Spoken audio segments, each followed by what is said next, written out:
Assalamu alaikum. We are going to start today's orientation session about MRCOG1 और ये सारे जो है ना लिंक्ड सेशंस हैं। इससे पहले एक सेशन हुआ था अबाउट MRCOG1 सिलेबस, ठीक है। तो होपफुली वो आप लोगों ने सुन लिया था सिलेबस रिलेटेड, जो एक इससे पहले सेशन हुआ था। मोहतर, नरेश? नहीं डॉक्टर हिरा, वो सिलेबस वाला मुझसे मिस हो गया था। No no worries, no worries, I will send the link again. अच्छा, तो ये जो MRCOG1 का एग्जाम है, इसके बारे में काफी फ्रीक्वेंटली आस्क्ड क्वेश्चंस होते हैं। वो क्वेश्चंस एडुकेटली आंसर्ड आरसीओजी की वेबसाइट पे भी हैं, लेकिन चूंकि वो गूगल पे जाना, फिर उनको ढूंढना, ये इतनी सारी चीजें और एक सादा से डॉक्टर को समझ ही नहीं आती, तो एंड तक उसको पता नहीं चलता। मैंने भी ये इन्फॉर्मेशन वेबसाइट से ली है, कुछ ऐसा नहीं है कि मुझे कोई सीक्रेट न्यूज उनकी तरफ से मिली थी, ठीक है। चलें, फरह मैं भी आपको सेंड कर दूँ कि वो स्टेशन वो एंड पे थोड़ा सा रिव्यू भी कर दूंगी कि पिछले सेशन में हमने क्या डिस्कस किया था, if we will have time. तो अच्छी बात यह कि आपने जो है ना डिसीजन लिया है, अब आपने सोचा है MRCOG का एग्जाम का, और ये सोच ही, छोटी छोटी सोचें ही आपको आपकी लाइफ में, आपके करियर में बिग चेंज इंशाल्लाह लेके आएंगे। और क्योंकि हम पहले सोचते हैं, फिर हमें यकीन आता है और फिर हम उसको अचीव भी कर लेते हैं, ये भी एक प्रोसेस है। तो ये जो मेरे फ्री सेशन MRCOG1 के, ये बिल्कुल सेल्फलेस हैं और उनमें बिल्कुल ऑनेस्ट होके I will guide you people. इसके पीछे कोई एजेंडा नहीं है, what you should do, what should not to do. Genuine से क्वेश्चंस हैं जो हर एग्जाम एक्सपेरेंट को फेस आने वाले हैं if you are going to appear in MRCOG1 exam. तो एक तो मसला ये है कि एग्जाम बुक कैसे करना है, और पहले तो ये था कि जब भी ओरिएंटेशन सेशन, जैसे लास्ट अटेम्प्ट के लिए भी हुआ था MRCOG1 के कोर्स से पहले हम एक ओरिएंटेशन सेशन करते हैं। मैंने बड़ा सर्जरी से बताया था, आई वाज एक्सपेक्टिंग ठीक है ये बता दिया तो बच्चे बुक कर लेंगे, लेकिन जब बुकिंग शुरू हुई तो फिर फंस गए। फिर हर चीज बहुत डिटेल में करनी पड़ी और इतने फंसे कि 50% स्टूडेंट्स तो अपेयर ही नहीं हो पाए, और छोटी छोटी मिस्टेक्स थी। जो अपेयर भी हो गए तो 2-3 स्टूडेंट्स ऐसे भी थे जिनके डॉक्यूमेंट्स में इश्यूज थे, उनको एग्जाम में बैठने नहीं दिया। At that time I have decided कि नेक्स्ट कोर्स से पहले जो भी मैं ओरिएंटेशन सेशन दूंगी, मैं बहुत डिटेल में बताऊंगी कि आपने क्या नहीं करना, ठीक है। ओके, फिर MRCOG1 जो कि एक बेसिक एग्जाम है, ये पूरी डिग्री नहीं है, इसका मतलब ये नहीं कि आप MRCOG हो गए हो, ठीक है। बट MRCOG1 के बाद भी कुछ बेनिफिट्स हैं from college. You can be an associate, I will tell it later end of this session. Syllabus के बारे में एक ओरिएंटेशन सेशन हो चुका है, बट डिटेल में कोर्स आउटलाइन, पेपर 1 में क्या होगा, पेपर 2 में क्या होगा, और बड़े ही दिल से वो मैंने सेशन लिया, उसको मिस मत कीजिएगा, डिटेल में जरूर सुनिएगा। अच्छा, कॉलेज की कुछ इंपॉर्टेंट डेडलाइंस होती हैं, वो उनके बारे में सेशन में बात होगी। अप्लाई कब करना चाहिए उसके बारे में बात होगी। कॉलेज का स्टैंडर्ड प्रिपरेटरी मटेरियल क्या है उसके बारे में बात होगी, और इसके बारे में भी बात होगी कि स्टैंडर्ड प्रिपरेटरी कोर्स क्या है from college, not by madam. उसके बारे में I will guide you, and how to create notes and flash cards, ये I will tell in another session. इस सेशन का ये एजेंडा नहीं है, ठीक है। और इधर एग्जाम पेरिसन सिस्टम पे कैसे अप्रोच करते हैं, थोड़ी बहुत स्लाइड्स इस पे भी बनाई है मैंने, क्योंकि ये एग्जाम मेजोरिटी तो पहली दफा दे रही है, तो उनको आइडिया नहीं है कि पेरिसन वो पे कैसे इस एग्जाम को अटेम्प्ट करना है।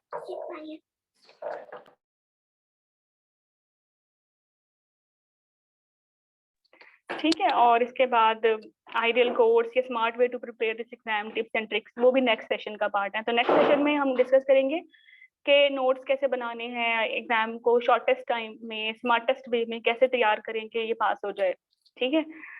और जो आज की कोर्स का एजेंडा है वो बुकिंग इश्यूज ही हैं, मतलब टेक्निकल इश्यूज हैं सारे के सारे, ठीक है। जैसे कि पहला इशू ये है कि I have passed an OBG exam in another country which I believe is equivalent to part 1, can I get an exemption. Majority India Pakistan में उनको यही वहम होता है कि हमने एमएस कर लिया है, हमने एमसीपीएस कर लिया है, हमने एफसीपीएस कर लिया, तो जो हमारा तो पार्ट 1 एग्जाम होगा। एग्जाम था, literally it was examination scheme थी, बट 2006 में ये क्लोज हो गई।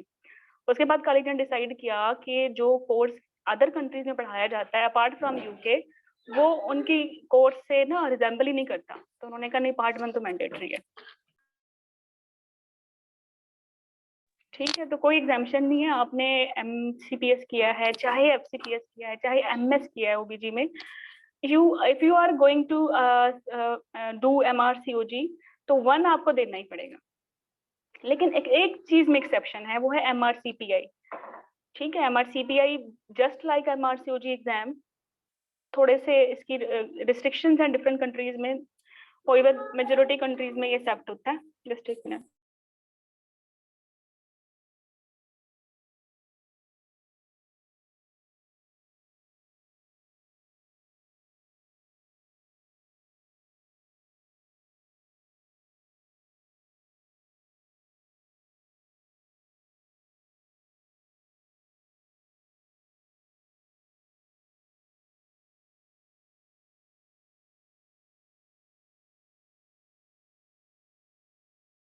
ओके सर, तो MRCPI में एग्जाम है, लेकिन MCPS या MS नहीं, FCPS पाकिस्तान का एग्जाम है। ठीक है, ओके। MS के बारे में मैं क्लियर नहीं हूँ कि MS एग्जाम है या नहीं, बट FCPS एग्जाम है।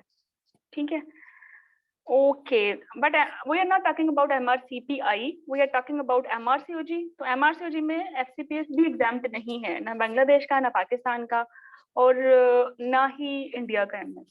ठीक है, ओके।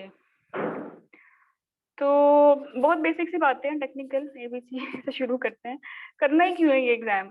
ठीक है, ये एक नो डाउट इंटरनेशनल एग्जाम है, थोड़ा ज्यादा प्रेस्टिजियस है इंटरनेशनल जो है, because if you have done MS या FCPS, तो you can only work in your own country. Other countries इसको एक्सेप्ट करते हैं, नहीं करते, आपको क्या जो है जॉब अपॉर्चुनिटीज मिलती हैं, वो सारी अनसर्टन है। ठीक है, बट चूंकि एक इंटरनेशनल डिग्री है MRCOG, और तो इस वजह से over other local countries exam थोड़ी प्रेस्टिजियस है। ठीक है, चूंकि एक पूरी एक एग्जाम बॉडी है जो इसको लुक आफ्टर करती है, रिकमेंडेड गाइडलाइंस हैं, एविडेंस बेस्ड हैं, ट्रायल्स बेस्ड हैं, और उसकी प्रॉपर असेसमेंट होती है, और उसमें अपडेट्स आती रहती हैं। तो इस तरह जब इतना अच्छा आप स्टडी मटेरियल पढ़ते हो, तो ऑब्वियसली आपका कॉम्पिटेंसी लेवल भी बढ़ जाता है। ठीक है, तो competency level will add confidence in your career and in your practice. और चूंकि जो लोकल डेवलपिंग कंट्रीज हैं, specifically as I am talking in Urdu, तो इट मीन्स कि साउथ एशियन कंट्रीज की मैं बात कर रही हूँ, इंक्लूडिंग इंडिया, पाकिस्तान, बांग्लादेश। तो इधर क्या है, जॉब अपॉर्चुनिटीज डॉक्टर्स के उतनी अच्छी नहीं प्रोवाइड की जाती जितना NHS का सिस्टम उनको प्रोवाइड करता है, या अदर कंट्रीज गल्फ में, सऊदीया में, इधर उधर उनको पैकेजेस अच्छे मिलते हैं। तो if you have done MRCOG उतनी ही एफर्ट में जिसमें आपने अपने कंट्री का लोकल एग्जाम तैयार किया है, तो आपको जो है इंटरनेशनल डिग्री भी मिल रही है, कॉम्पिटेंसी भी इंक्रीज हो रही है, कॉन्फिडेंस भी ऐड हो रहा है, और पैकेज भी अच्छा मिल रहा है। तो मेरा ख्याल है ये अच्छी ऑप्शन है, ये आपको करना चाहिए। और जितने भी चैलेंजेस हैं सोशल या इकोनॉमिक डेवलपिंग कंट्रीज पे, जो प्रेशर अब आया हुआ है आजकल, तो उसके हवाले से भी देखिए कि जो तो जॉब सिक्योरिटी ज्यादा है if you have done MRCOG।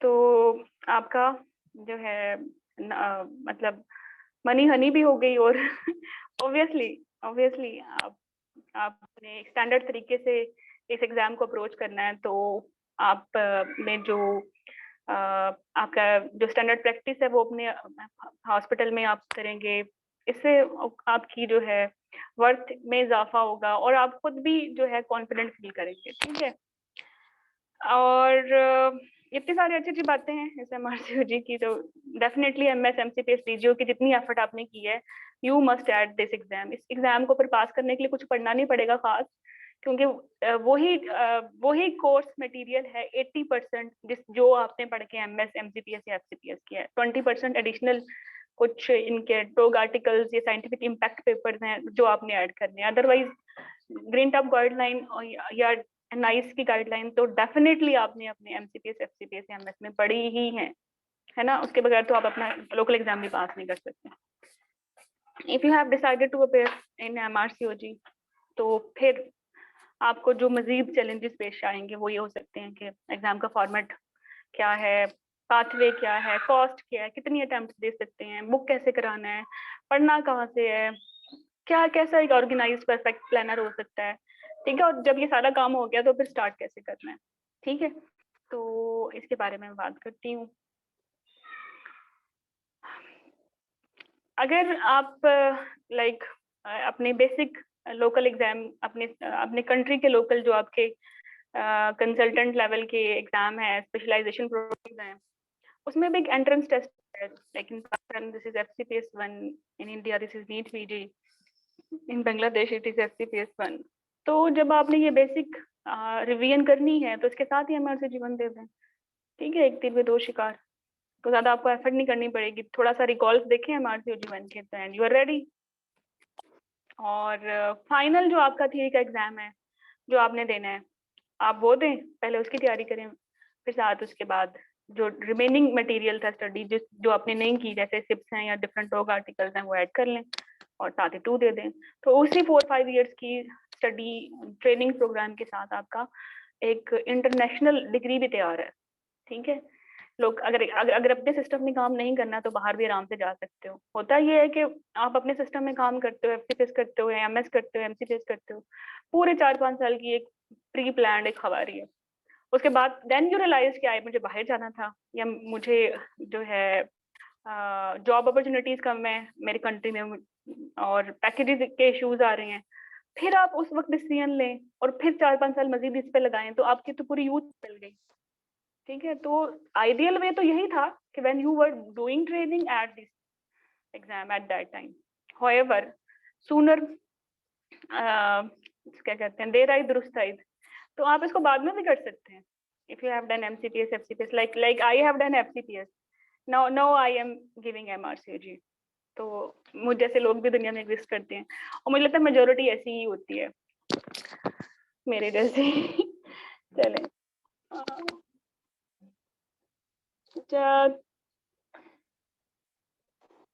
Okay. तो एग्जाम के 2 पार्ट्स हैं। एक है आप एलिजिबल हो या नहीं, if you are eligible then you can book the exam. और मैं से कहूँगी थर्ड पार्ट भी है जिसमें आपने अब बैठ के एग्जाम देना है, ठीक है। हाँ मोहतम, मेरा MRCG 1 क्लियर है, इसलिए तो पढ़ा रही हूँ। ओके, 3 पार्ट्स हैं। ओके, तो इसका पार्ट 1 होता है, पार्ट 2 होता है, पार्ट 3 होता है, ठीक है। और स्पेसिफिकली अगर मैं बात करूं पार्ट 1 की, पार्ट 1 MRCOG की, तो इसमें भी 2 पेपर हैं, पेपर 1 पेपर 2। इस पे बड़ी डिटेल में मैंने एक सेशन में बात की है कि पेपर 1 में कितने सब्जेक्ट्स हैं, कोर्स आउटलाइन क्या है, what points you should focus, and paper 2 में कितने सब्जेक्ट्स हैं, कितनी वर्थ है हर सब्जेक्ट की, क्या कोर्स आउटलाइन है, और कौन से पॉइंट्स हैं जो आपने बिल्कुल मिस नहीं करने। तो कमिंग टूवर्ड्स एग्जाम फॉर्मेट, और स्पेसिफिकली पार्ट 1 की बात हो रही है, तो ये पार्ट 1 में भी 2 पेपर हैं। पेपर 1 2.5 आवर्स का या 150 मिनट्स का है। इसमें 100 सिंगल बेस्ट आंसर्स होते हैं, तो कोई ट्रू फॉल्स नहीं है, कोई एक्सटेंडेड मैच नहीं है। लंच ब्रेक होती है अप्रोक्सीमेटली 1 आवर की, लेकिन ये जरूरी नहीं है लेना। मीन्स ये एक कंप्यूटर बेस्ड एग्जाम है, आपने एग्जाम लेट्स सपोज 150 मिनट्स में अपना डन कर लिया, तो आप उसको सब सबमिट करें। और if you want to take break, you can take break for 1 hour, बाहर जाए एग्जाम सेंटर से। चाहे एग्जाम सेंटर से तो बाहर जाना अलाउड नहीं है, मतलब अपने केबिन से बाहर जाए, चाय पिए, ठीक है, थोड़ा रेस्ट कर लें, नैप ले लें, एंड 1 घंटे बाद दोबारा पेपर 2 के लिए आप रेडी हैं, दोबारा लॉग इन करें और दे दें। या फिर आपको हलवा लगता है ये पेपर, खैर हलवे की तो बात नहीं है, ऐसा नहीं है। When I have given this paper, तो मुझे मेरा पेपर 50 मिनट्स में हो गया था, मेरे पास एनफ 100 मिनट्स थे। तो पेपर मैंने बंद किया और उसके फौरन बाद ही मैंने सेकंड पेपर स्टार्ट कर लिया, मैंने कोई ब्रेक नहीं दी। और आधे मतलब 300 मिनट्स का पेपर था, तो रफली मैंने 150 मिनट दोनों पार्ट मेरे डन हो गए, तो मैंने सबमिट करवा दिए। चलें आगे चलते हैं। तो ये तो आपको समझ आ गया कि हर पेपर में 100 SPAs हैं और हर पेपर 2.5 आवर का है, दरमियान में एक ब्रेक है जो ऑप्शनल है, बट ये 1 घंटे से ज्यादा नहीं है। 1 घंटे से ज्यादा लेंगे तो आपका टाइम माइनस होगा। अच्छा, फॉर्मेट क्या है? फॉर्मेट ये सिंगल बेस्ट आंसर्स है। The part 1 MRCG consist of a computer based testing examination, जो कि एक एग्जाम बॉडी लेती है जो ऑनलाइन एग्जाम कंडक्ट करती है, उसका नाम है पेरिसन बू। इसके सेंटर्स हैं हर कंट्री में है, हर सिटी में है। मतलब अगर आप हैदराबाद में हो तो हैदराबाद में भी हैं, अगर आप जो है लाहौर में या इस्लामाबाद में हो, इस्लामाबाद में, आप इंडिया के किसी सिटी में या दिल्ली में, बम्बे में, हर जगह है इसके सेंटर जो बेतहाशा है। ठीक है, मतलब एक बिग सिटी में भी कोई इनके 5-6 सेंटर्स हैं, तो आपको यूके जाने की जरूरत नहीं है पेपर देने के लिए, अपने शहर में ही दे सकते हैं अगर आपको लकली वहाँ सीट मिल जाती है। नहीं मिलती तो फिर ये होता है कि फिर दूसरे सिटीज में आपको बुक करना पड़ता है। और कुछ लोग प्रेफर करते हैं कि वो इफ दे कैन अफोर्ड अपना एग्जाम, अब अपने कंट्री में फुली बुक हो गया है तो if they want they can book in different country as well. मुझे याद है लास्ट जुलाई में जो मेरे कैंडिडेट्स थे उनमें से एक स्टूडेंट थी, she was living in different country, Pakistan आई हुई थी। पाकिस्तान में जब उन्होंने बुकिंग की तो उस वक्त सेंटर पे सारे जो थे वो हो चुके थे बुक, तो उनको मिली नहीं, तो फिर उन्होंने दूसरे कंट्री में करवा ली जहाँ से वो आई थी।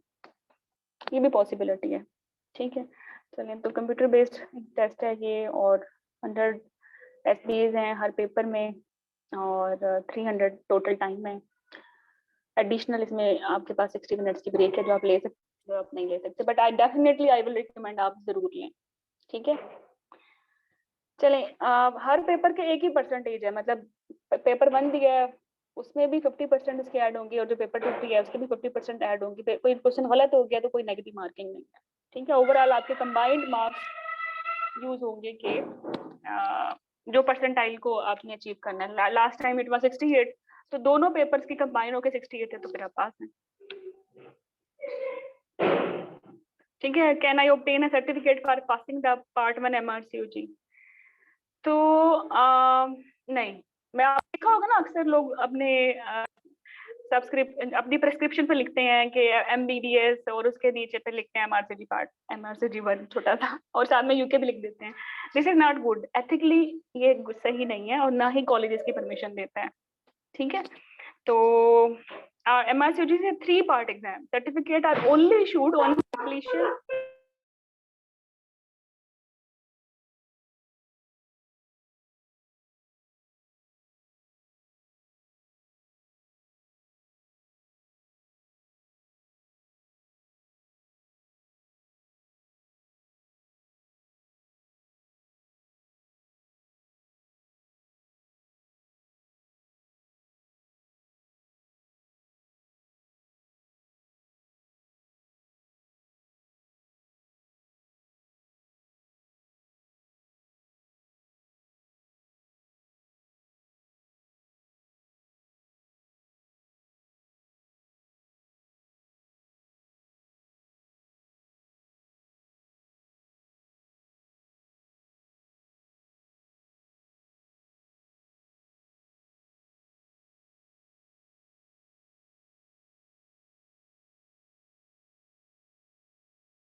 ओके, सॉरी, डिस्कनेक्ट हो गई थी। चलें, तो नहीं लिखवा सकते लिख भी नहीं सकते, पूरा 2 और 3 करेंगे तो फिर आपको मेंबरशिप मिलेगी, अदरवाइज नहीं मिलेगी। You can not write part 1 MRCOG on any letter head, business card and name plate. ठीक है, अगर आप ऐसा करते हैं तो this is an ethical practice.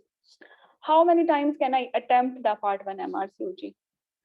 Candidates intending to be entered on to the UK specialist register now or in the future are permitted no more than 6 attempts at the part 1 MRCOG. 6 attempts हैं आपके लिए अगर आपने UK जाना है।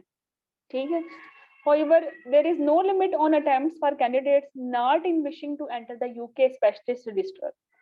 Candidates wishing to apply for the part 1 who have failed on 6 or more previous occasions need to provide supporting documentation from their head of school outlining the exceptional reasons for permitting a future attempt at the exam. ठीक है, और अगर आपने more information लेनी है तो मैंने ये वेबसाइट से स्क्रीनशॉट लिया है, तो जब वहां जाएंगे तो यहाँ आप लिखेगा MRCOG1 frequently asked questions, और सारे आंसर्स और उनके सारे क्वेश्चंस और उनके आंसर्स आ जाएंगे, और इंपॉर्टेंट लिंक्स भी आ जाएंगे। ठीक है, however 6 attempts हैं if you want to work in UK. Is there a time limit between passing the part 1? This is very important. ठीक है, and because of this I have to appear 2 times. मेरा expire हो गया था पहला. The reason was this. ठीक है. No, but the college does require you to have attempted the part 2 at least once within 7 years of passing the part 1. Part 1 pass करने के within 7 year आपको पार्ट 2 में अपेयर होना पड़ेगा. सिर्फ appear होना पड़ेगा, पास करना जरूरी नहीं है. ठीक है. तो you do not have to pass the part 1 within 7 years, but if you do not even attempt it, you will have to pass the part 1 again. More bad news like me. तो अब आप अपना life जो है plans देखें, कब आपने जो है पार्ट 2 देना है. ठीक. अगर ये लगता है कि 7 साल से लगा है तो फिर मत दें. ठीक है. यूजुअली अब जो कैंडिडेट्स जिन्होंने अपने एंट्रेंस एग्जाम किए हैं लोकल स्पेशलिस्ट प्रोग्राम्स के, पार्ट 1 तो क्लियर कर लिया, बट इंडक्शन नहीं मिलती, 2-3 साल इसमें चले गए, फिर इंडक्शन मिली, 4-5 साल ट्रेनिंग में, एक मैटरनिटी आ गई, तो फिर तो आपके साथ बुरा हो जाएगा. ठीक है. लिटरली मैं बिल्कुल I am very genuine and transparent with you people, because फिर आपको रिपीट करना पड़ेगा.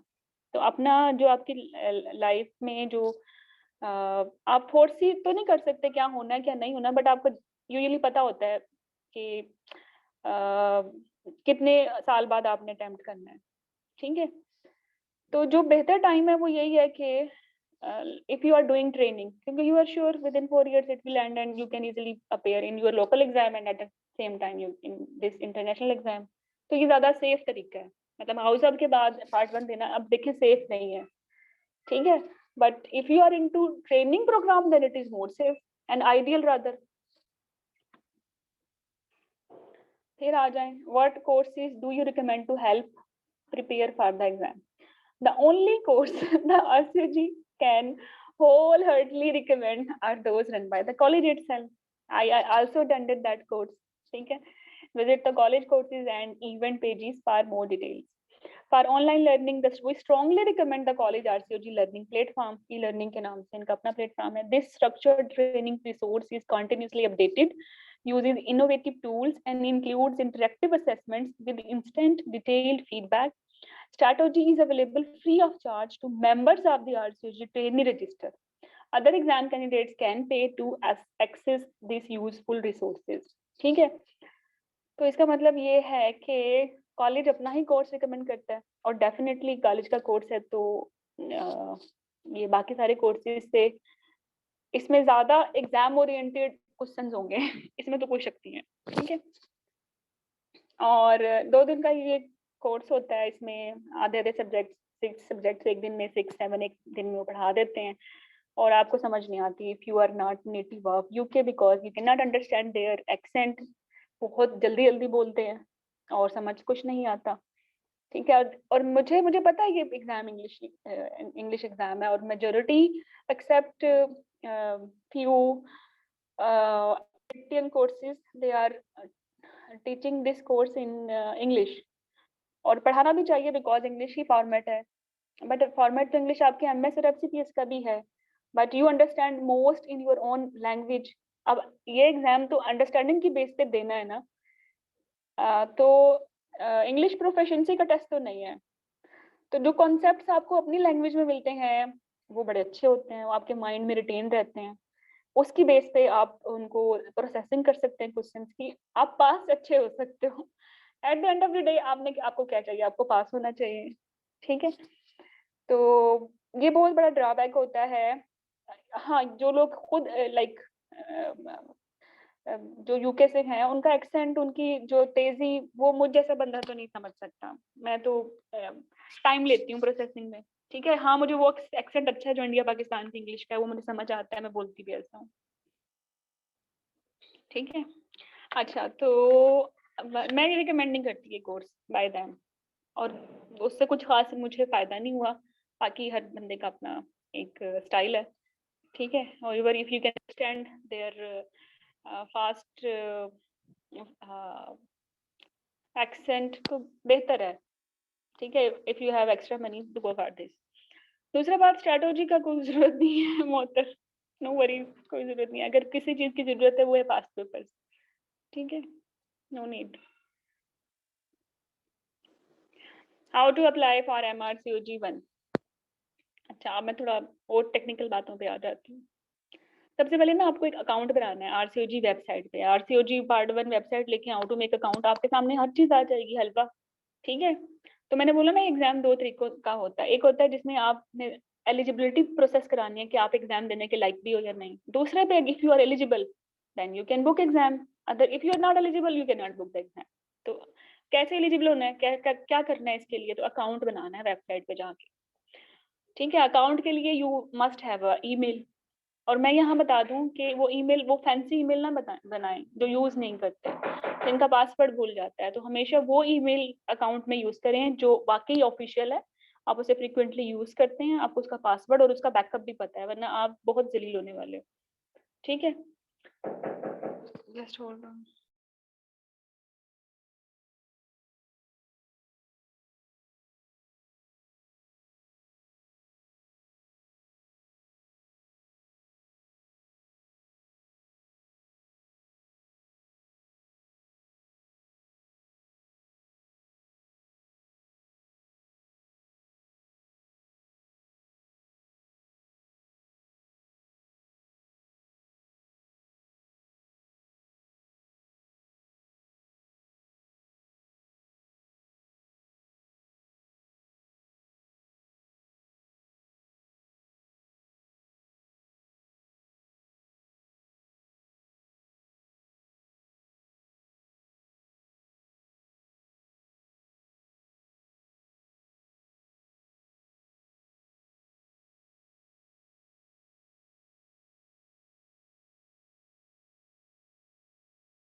ओके, अच्छा, तो जब आप एलिजिबिलिटी के लिए प्रोसेस करते हैं तो आपको रिस्पांस विद इन 6 वीक्स आ जाता है, लेकिन जरूरी नहीं है, इससे लेट भी हो सकता है। और जो पहली दफा अपेयर हो रहे हैं उनके साथ ऐसा भी हो सकता है, उनके लिए ये भी ऑप्शन है कि they can send their eligibility, और अगर अभी तक अप्रूवल नहीं आई तो mean while they can also send expression of interest. ठीक है, ये दोनों काम किए जा सकते हैं टुगेदर। होएवर बुकिंग आपकी होगी जब एलिजिबल हो आप। ठीक है, एक दफा हो गई है ना एलिजिबिलिटी तो बस फॉरएवर होती है। Okay, once exam dates announced तो फिर send expression of interest before deadline, और डायरेक्टली साइट से भेजना, ईमेल नहीं करना होता। जब आप अपना अकाउंट बनाएंगे तो आपको कॉलेज नंबर मिल जाएगा। आपने ये कॉलेज नंबर, जैसे आप बहुत सारे लोगों का नंबर सेव करते हैं ना अपने फोन डायरेक्टरी में, फोन बुक में, इसी तरह जैसे मैंने भी किया हुआ है, अपना कॉलेज नंबर मैंने RCOG अकाउंट नंबर के नाम से सेव किया हुआ है। इसकी बड़ी फ्रीक्वेंटली जरूरत पड़ती है when you are sending various emails, communicate कर रहे हैं कॉलेज से, तो आपका कॉलेज नंबर आपका रेफरेंस होता है। और ऑब्वियसली ईमेल अकाउंट आपका वही है जो जहां से आपने अकाउंट बनाया है, तो you can not change it. और बहुत सारे बच्चों ने ये भी किया है कि they have used multiple accounts, तो कॉलेज से रिस्पॉन्स ही नहीं आएगा जो ईमेल अकाउंट उनके पास रजिस्टर्ड ही नहीं है। ठीक है, तो जैसे ये आप जब प्रोसेस करेंगे ना एलिजिबिलिटी के लिए, तो आपको इस तरह नजर आएगा जो इंटरफेस है वेबसाइट का। एक मिनट।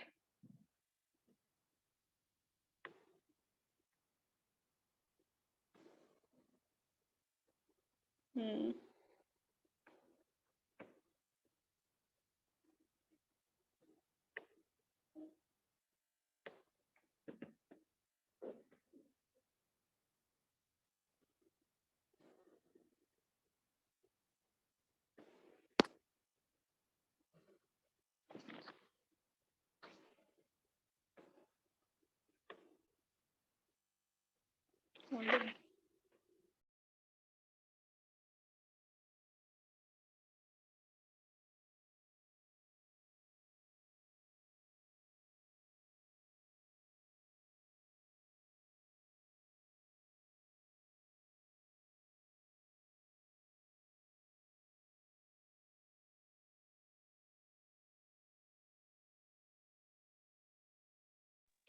ओके, तो जब आप ओपन करेंगे हाँ, अभी बोलने लगी हूँ। तो इस तरह आपको ये नज़र आएगी और यहाँ से फिर आपने प्रोसेस करना है कि अपनी एलिजिबिलिटी भेजनी है, ठीक है? यहाँ इधर से here will be option to register, आप रजिस्टर हो जाएं, अकाउंट बनाएं, ईमेल लिखें, फिर आगे होगा कि हाउ यू कैन सेंड, यहाँ लिखा होगा कि MRCOG1 एलिजिबिलिटी, तो फिर यहाँ क्लिक करें और यहाँ कुछ डॉक्यूमेंट्स हैं जिनका मैं आपको बताती हूँ, वो आपको स्कैन करके उनका PDF अटैच करना पड़ेगा, ठीक है? ये जो अप्रूवल है ये ऑनलाइन ही होगा, आपको बाय मेल भेजने की जरूरत नहीं है। प्रॉब्लम्स यही है कि अकाउंट बनाते हो, ठीक है, अकाउंट बनाए, click on register, top of screen whole website open करें। समटाइम अगर छोटी उसमें ओपन करेंगे मल्टीपल विंडोज में तो वो नजर ही आएगा आपको, पूरा ओपन करें, फिर आपको टॉप कॉर्नर पे रजिस्टर नजर आएगा, या फिर सर्च में लिख लें कि कैसे भेजनी है एलिजिबिलिटी, वहां से आपको जो है लिंक मिल जाएगा।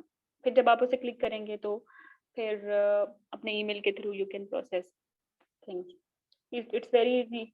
लेकिन अकाउंट जो है, अकाउंट नंबर जो आपका रजिस्ट्रेशन है नंबर है by college, it will remain same for ever, और जो ईमेल अकाउंट है वो भी सेम रहेगी।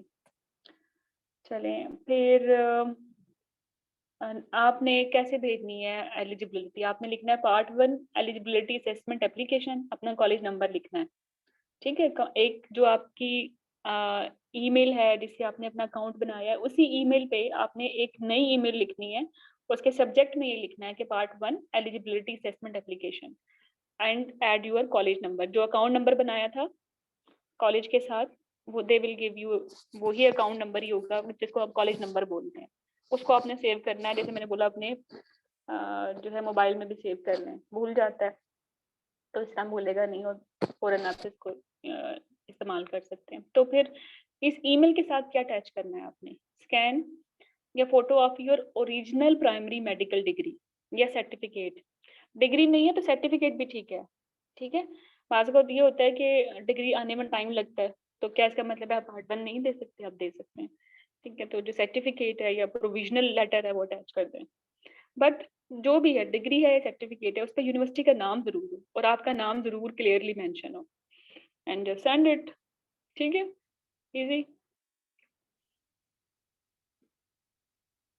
What can I provide as a proof of my primary medical degree? An original or an attested photocopy of your primary medical degree certificate, an original or an attested photocopy of your medical registration certificate, provided it states that your primary medical degree and university, ठीक है? तो आपने जो है या तो degree भेजना है या सर्टिफिकेट भेजना है, लेकिन उसपे आपका नाम और यूनिवर्सिटी का नाम मेंशन हो, और it should be in English.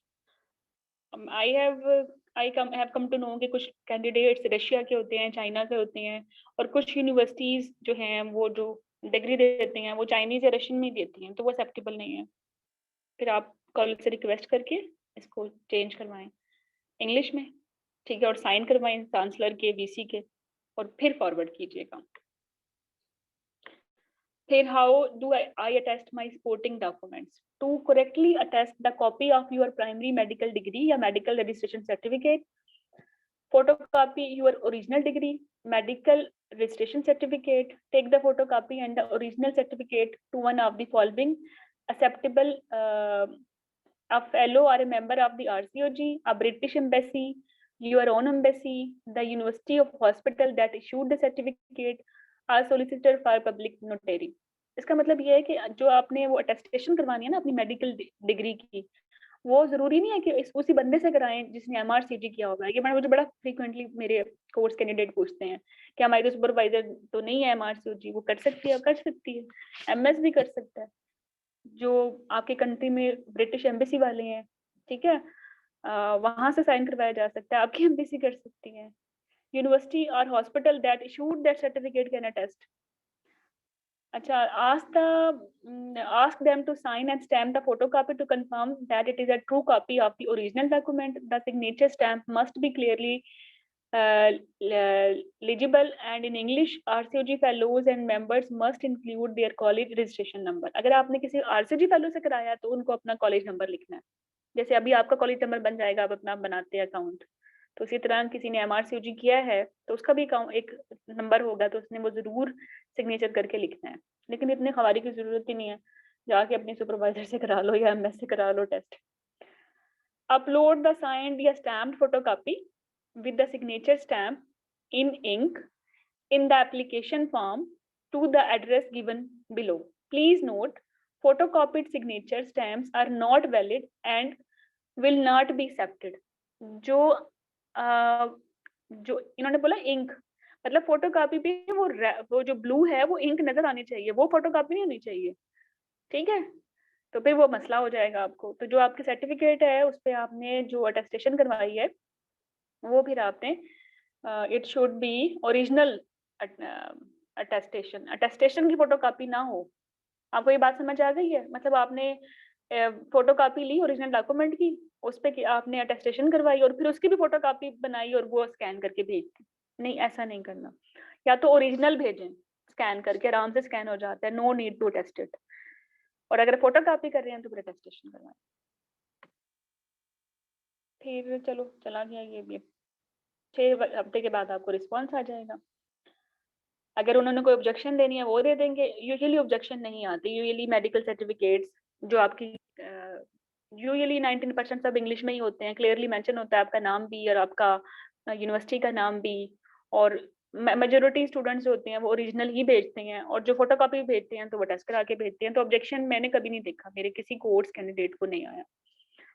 What if my degree or medical certificate is not in English? You will need to submit an authorized translation of your degree certificate or medical registration certificate. ठीक है?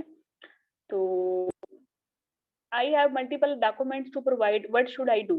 There are many online free to use PDF merge tools that combine multiple files into one document. ठीक है, आपने वो सबको मर्ज करके single PDF attach करना है ईमेल के साथ। उनके कहने का मकसद ये है, please do not email separate documents to the examination department. You should combine all your necessary eligibility files into one document. यहाँ भी आप पंगा करते हो, यहाँ जरूर पंगा करते हो, ये नहीं करना। एक जो भी आपने सर्टिफिकेट या डिग्री दोनों भी लगाना, यू वांट एक्स्ट्रा स्मार्ट, तो वो एक ही डॉक्यूमेंट में लगाइएगा। मतलब PDF को मर्ज करके वो एक डॉक्यूमेंट बना के सेंड कीजिएगा। मल्टीपल आप भेजेंगे तो फिर मे बी फिर आपको जो है ऑब्जेक्शन आ जाए। तो समझ आ गई? अगर इंग्लिश में नहीं है तो फिर आपने ट्रांसलेशन कॉपी को जो ऑथराइज्ड हो टेस्ट करवा के भिजवाना। Okay, I have entered the Part 1 MRCG exam stating my new married name on the form, but have received an acknowledgement saying I have been registered under my former name. Why? For reasons of medical security, the examination department is only permitted to register you for an exam using the name that appears on your degree or certificate of the medical registration. और अभी इसी exam जनवरी exam में मेरी एक candidate को बैठने नहीं दिया उन्होंने पेपर में, क्योंकि जो NIC पे नंबर नाम था वो डिफरेंट था और जो मेडिकल पे नाम था वो डिफरेंट था। सिर्फ एक खान का नाम खान ऐड किया हुआ था एडिशनल, मतलब NIC पे खान लिखा हुआ था जो कि मेडिकल सर्टिफिकेट पे नहीं था। तो पेशेंट वो के सेंटर में वो एग्जाम देने गई तो देर वाज दोनों में डिफरेंस था, तो उनको नहीं बैठने दिया। तो आप अगर आपको कोई ऐसा मसला है तो पहले ही सॉर्ट आउट कर लें, ये ना हो कि फिर वो 1,50,000 भिजवा के पता चले। What documents would you need to register me under my new married name? You would need a reissued degree certificate or certificate of the medical. ये तो बहुत बड़ा पंगा हो जाएगा कि पूरी मेडिकल डिग्री को रीइशू कराएं, फिर ये मसला हो जाएगा। ठीक है, फिर आसान तरीका ये है कि जो आपका NIC है उसी को रीइशू करा लें। That is more easy. NADRA वाले बड़े अच्छे हैं in Pakistan. I don't know about Bangladesh and India. I have sat the Part 1 MRCOG 1 exam before. Do I need to send my medical degree certificate to you again to resit the exam? नहीं, अगर आपने कभी भी एक दफा paper दिया है ना तो फिर दोबारा आपको एलिजिबिलिटी भेजने की जरूरत नहीं है। एक दफा एलिजिबल हो गए थे, एग्जाम दिया था, काफी है। या एक दफा एलिजिबिलिटी अप्रूव हो गई तो दोबारा आपको इस पे टेस्ट लेने की जरूरत नहीं है। मींस अगर आपने आज अप्रूव करवाई है 2023 में, एग्जाम आपने 2024 में भी दिया है, तो वो सेम एलिजिबिलिटी जो है वो उनके लिए काफी है। ठीक है, हाँ, एक्सप्रेशन ऑफ इंटरेस्ट हर अटेम्प्ट का सेपरेट होता है, वो मैं भी बताती हूँ।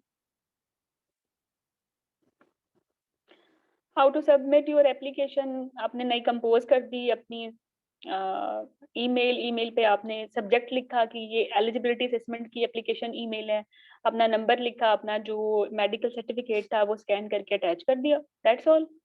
और 6 हफ्ते बाद आपको कहा ठीक है यू एलिजिबल, ओके फाइन, ऐसा ही होता है। फिर आपकी फीस होती है डिफरेंट कंट्रीज में डिफरेंट है। बैंड बी में पाकिस्तान इंडिया इनकी 528 पाउंड्स है ना, और अप्रोक्सीमेटली 1 लाख इन 45,000 बनती है पाकिस्तानी रुपीज, और इंडियन इसका भी हाफ है 76,000 समथिंग, ठीक है।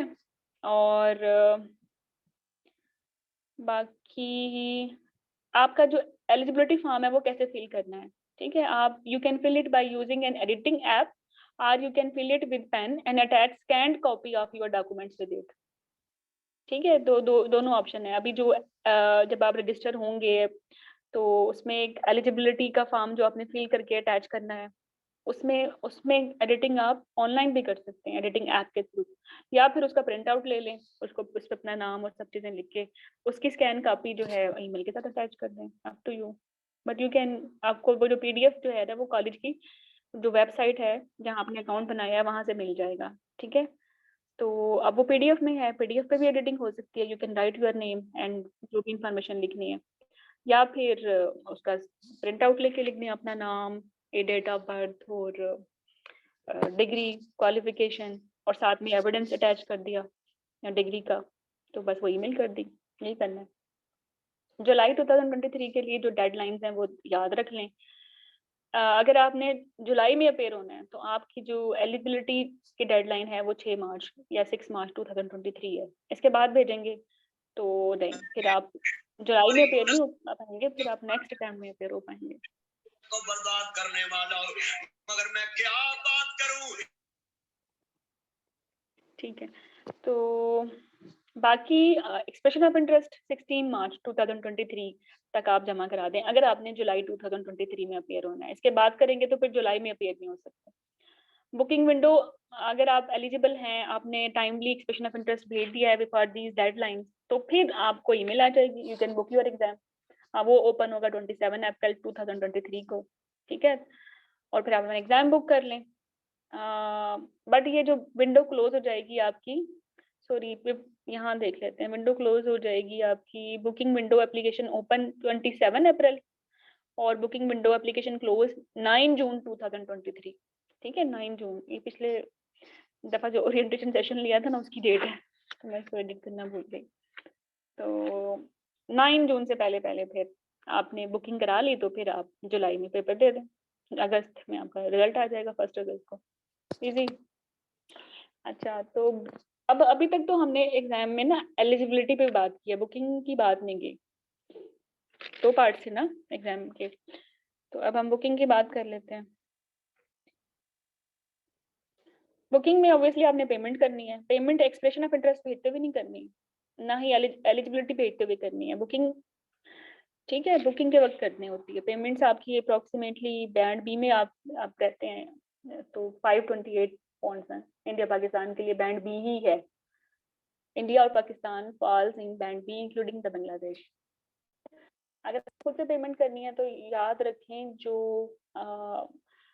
आपके डेबिट कार्ड्स होते हैं ना, उसमें ना रिस्ट्रिक्शंस होती हैं, आप 1 लाख से ज्यादा नहीं भेज सकते, फीस आपकी 1,50,000 बनती है, तो फिर क्या करेंगे उस वक्त, इतना एग्जाम का बोर्ड वो होता है, जो लोग पहले बुक करा लेते हैं वो पहले एग्जाम दे देते हैं, लिमिटेड सीट्स होती हैं हर कंट्री की, इफ आई से कि पाकिस्तान में 100 है तो वो तो 2 घंटे में अगर फिल हो गई और आप अभी ट्रांजैक्शन में फंसे हुए हो, तो फिर ये काम पहले करा के रखना है, अपने बैंक से बात करें उस टाइमिंग के लिए। अगर आपने रजिस्ट्रेशन लगाई हुई है कि ऑनलाइन ट्रांजैक्शन या शॉपिंग में कुछ लोग लगा देते हैं, तो फिर वो ऑफ करा लें बिफोर, जो जैसे ही वो बुकिंग की डेट जो है वो ओपन होती है।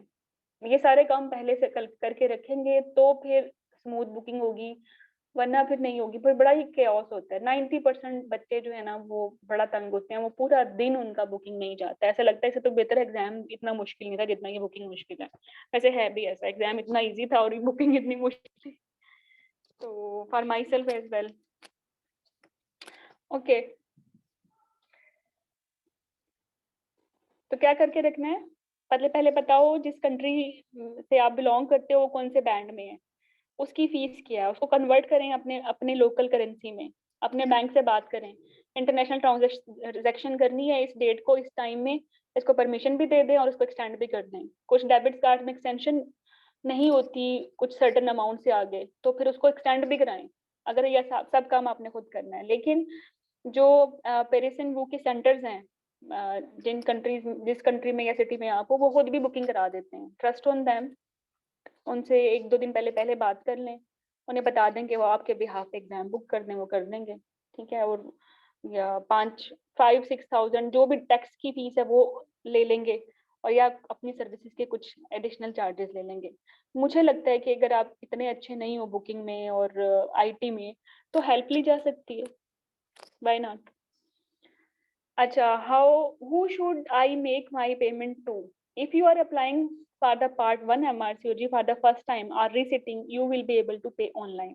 Online payment is made when you book your place on the exam after confirming you are eligible to sit the exam. ठीक है, if you are eligible only then you can book the exam. जब booking open होगी जुलाई पे, आपको email आ जाएगी, तो वहां आपको उस ईमेल के थ्रू आपको रीडायरेक्ट कर देंगे एक अलग पेज पे, और इससे पहले भी आपको बता देंगे कि ये पीडीएफ पढ़ लें कि booking process step by step क्या है, आपने क्या कुछ करना है। आपका ये पासवर्ड है, ये डालना है, ठीक है, इसको फिर चेंज करना है, और इसमें फिर आपने पेमेंट कैसे करनी है, और फिर स्मूथली आप प्रोसीड करते जाएंगे जैसे जैसे उनके इंस्ट्रक्शंस हैं, तो आप आगे बढ़ते जाएंगे। जहां आप गलत करेंगे तो फिर मसला हो जाएगा। और गलती कहाँ होती है, जो नई ईमेल आती है बुकिंग वाली, उसका पासवर्ड डिफरेंट होता है। आप अपनी ईमेल का पासवर्ड डालते हो उसमें, या वो अकाउंट जो आपने कॉलेज के साथ बनाया हुआ है उसका पासवर्ड डालते हो, वो मिसमैच हो जाता है। फिर वो आपको भेज देते हैं कि रीसेट करो, फिर रीसेट करने वाली ईमेल 1 घंटे बाद आती है, और इसके दौरान आप 20 रीसेट ईमेल्स करवा चुके होते हैं। फिर फाइनली आपका अकाउंट ब्लॉक हो जाता है। 90% जो कैंडिडेट सवार हुए थे लास्ट टाइम, वो इस तरह हुए थे सवार।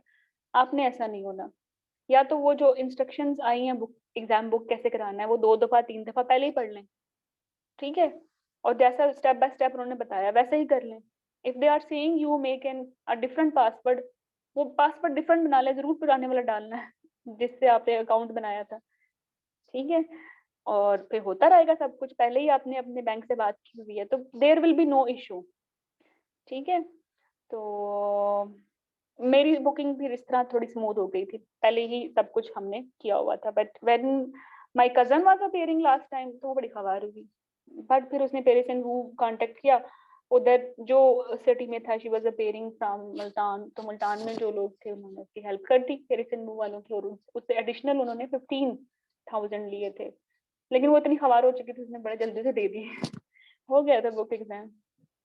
तो और वो इसलिए लिए थे कि इंटरनेशनल ट्रांजैक्शन पे जो टैक्स अमाउंट होती है वो थोड़ी कटती है, और वो भी तो खवार हुए हैं ना, आपकी वजह से रात के 12 बजे बैठे हुए हैं और बुकिंग कर रहे हैं, और बार बार वो इतना रश होता है, इतना टेरिफिक होता है वेबसाइट पे, वो डाउन हुए जा रही होती है, बार बार उनको करना होता है, देख रहे होते हैं, तो उनकी एफर्ट भी बनती है, तो ठीक है। तो फिर आप ये समझें कि एग्जाम आपको 145 का नहीं पड़ेगा, 160 का पड़ सकता है, 1,60,000 का इन पाकिस्तानी रुपीज। अब जब एग्जाम इतना महंगा है तो फिर तैयारी भी तो अच्छी करनी चाहिए ना, तो इसलिए मैं तैयारी के बारे में भी बड़ी ट्रांसपेरेंट, जेन्युइन, ऑनेस्ट आपको टिप्स दूंगी, ठीक है। ओके, अच्छा, how do I get my entrance ticket? Your entrance ticket will be email to you approximately 4 week before the exam. जुलाई में हो रहा है तो जून के एंड में आपको मिल जाएगी कि आप एग्जाम दे दें, ठीक है। और उसका फिर आपने वो जो ईमेल आएगी उसका आपने करा लेना है प्रिंट, और जब एग्जाम देने जाएं तो that will be your roll number slip. You will need to print out your entrance ticket and bring it with you to the exam together with the photographic identification like NIC card या passport, दोनों ही ले जाएं अगर दोनों हैं तो। But I need a visa to get the exam venue. The college cannot advise you on this matter. Please contact the relevant consulate for information about any visa requirement before applying for the exam. If you need a letter from examination department confirming your attendance at the exam, please inform us when applying for the exam and ensure that you apply in good time. ये उन लोगों के लिए है जिन्होंने different countries में जाना है, ठीक है, जैसे कुछ कॉन्फ्लिक्ट एरियाज हैं, उसमें वेन्यू का मसला है, अगर वो चाहते हैं किसी दूसरे कंट्री में जाके एग्जाम दें कि वहाँ सेंटर अवेलेबल नहीं है, तो कॉलेज उनकी मदद वीजा में नहीं कर रहा। हाँ, वो उनको ये कंफर्मिंग लेटर दे सकता है कि एम्बेसी के थ्रू प्रोसेस कर लें कि वाकई इसने एग्जाम देना है इस डेट पे, तो उसको आने दें। लेकिन अगर ये भी करना है तो बहुत पहले से इस चीज को प्रोसेस करें। Can I postpone withdraw transfer my exam? 3 दिन पहले मेरी बहुत अच्छी candidate, she has done FCPS with me. As you people know कि मैं एफसीपीएस के भी कोचिंग कोर्सेज करती हूँ, एमएस के भी करती हूँ।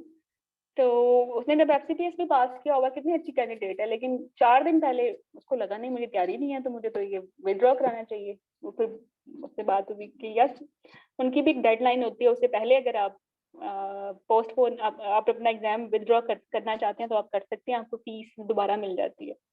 प्रोसेस थोड़ा लंबा है बट मिल जाती है। मेरी sister in law was appearing in MRCG when Imran Khan के धरने थे इधर इस्लामाबाद में उसका तैयारी का पेपर था। आई थिंक 2016 की बात, नहीं 15 की बात है, नहीं 14 की है शायद, 14-15 की बात है।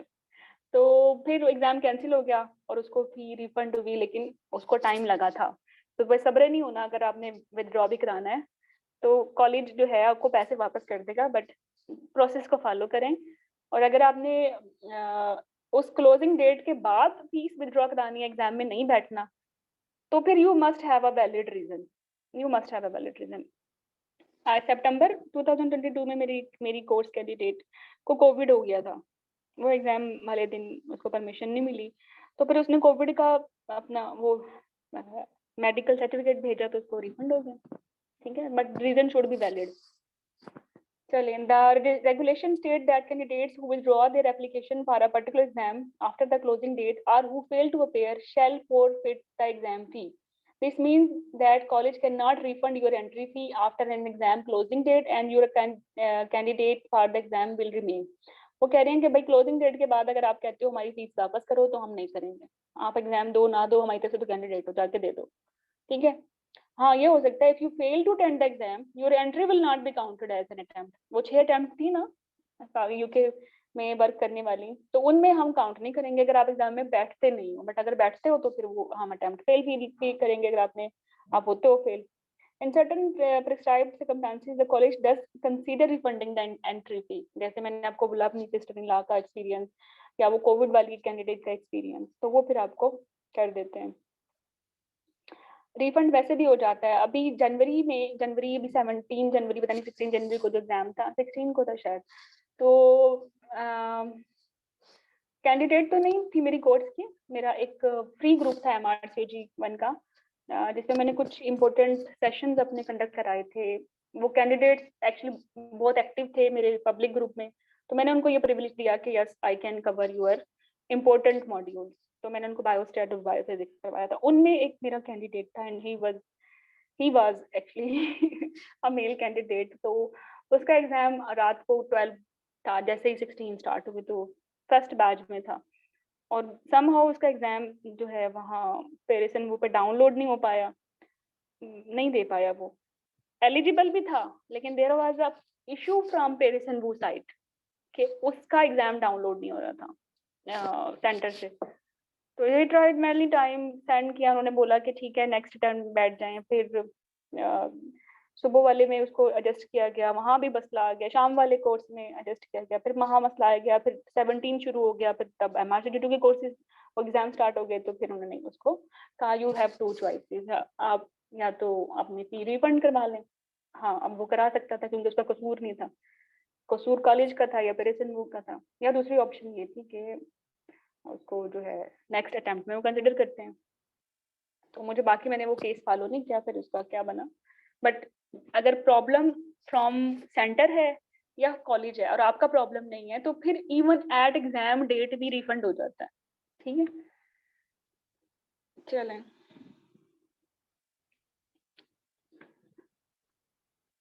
बाकी पढ़ना कैसे है मैं बाद में बताऊंगी, ये तो बड़ी लंबी बात है।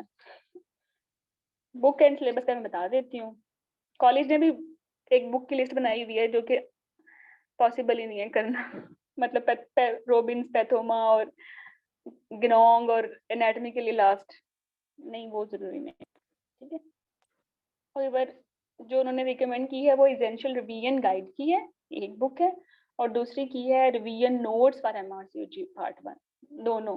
बट दोनों का लेटेस्ट एडिशन, अनफॉर्चुनेटली जो आपको पीडीएफ में अपने लोकल कंट्री में अवेलेबल है वो बड़ा पुराना एडिशन है, या तो फिर कैम्ब्रिज वेबसाइट से ही परचेज कर लें, वो आपको अप टू डेट मिल जाएगा, महंगा पड़ेगा। When I was appearing in MRCOG 1 in 2011, मैंने खरीदा था, उस वक्त मुझे ये बुक 5000 की पड़ी थी, 5000 की, उस वक्त तो बहुत होते थे 5000। तो खैर, लेकिन एक बात थी, वो बुक अच्छी थी, दिल चाहता था पढ़ने को। जो आपकी लोकल मार्केट में एसेंशियल रिवीजन गाइड या नोट्स मिलते हैं वो इतनी फजूल होते हैं, कुछ दिल नहीं चाहता पढ़ने को। चलो, और भी काफी बुक्स हैं, but I will suggest you एक बुक पढ़ें, और वो बुक अगर सब में ही कंपेयर करना है तो इसेंशियल, ऑक्सफोर्ड इसेंशियल, ठीक है। जैसे इस बुक से प्रॉपरली पूरा एग्जाम कवर हो जाता है, पूरा एग्जाम, कोई खवारी भी नहीं होगी। थोड़े बहुत इश्यूज हैं, वो अगर आप किसी ऑनेस्ट स्टडी ग्रुप में हैं तो वो आपको कवर करवा देंगे, या किसी कोर्स में हैं, कोर्स वाले तो सारे ही कवर करा देंगे, ठीक है, इंक्लूडिंग मैडहोमी लर्निंग। बट अकेले करोगे तो फिर खवारी है, माइक्रो में खवारी है, क्लिनिकल गवर्नेंस में खवारी है, बायोस्टैट में खवारी है, 3 सब्जेक्ट्स में अच्छी खासी खवारी है। क्योंकि इन 2011 तो कोई ऐसा ऑनलाइन कोर्स भी नहीं होता था, तो खुद ही करना पड़ा सब कुछ मुझे, तो मैंने ये खवारी तो खुद ही भुगती थी, वो बड़ी ज्यादा थी।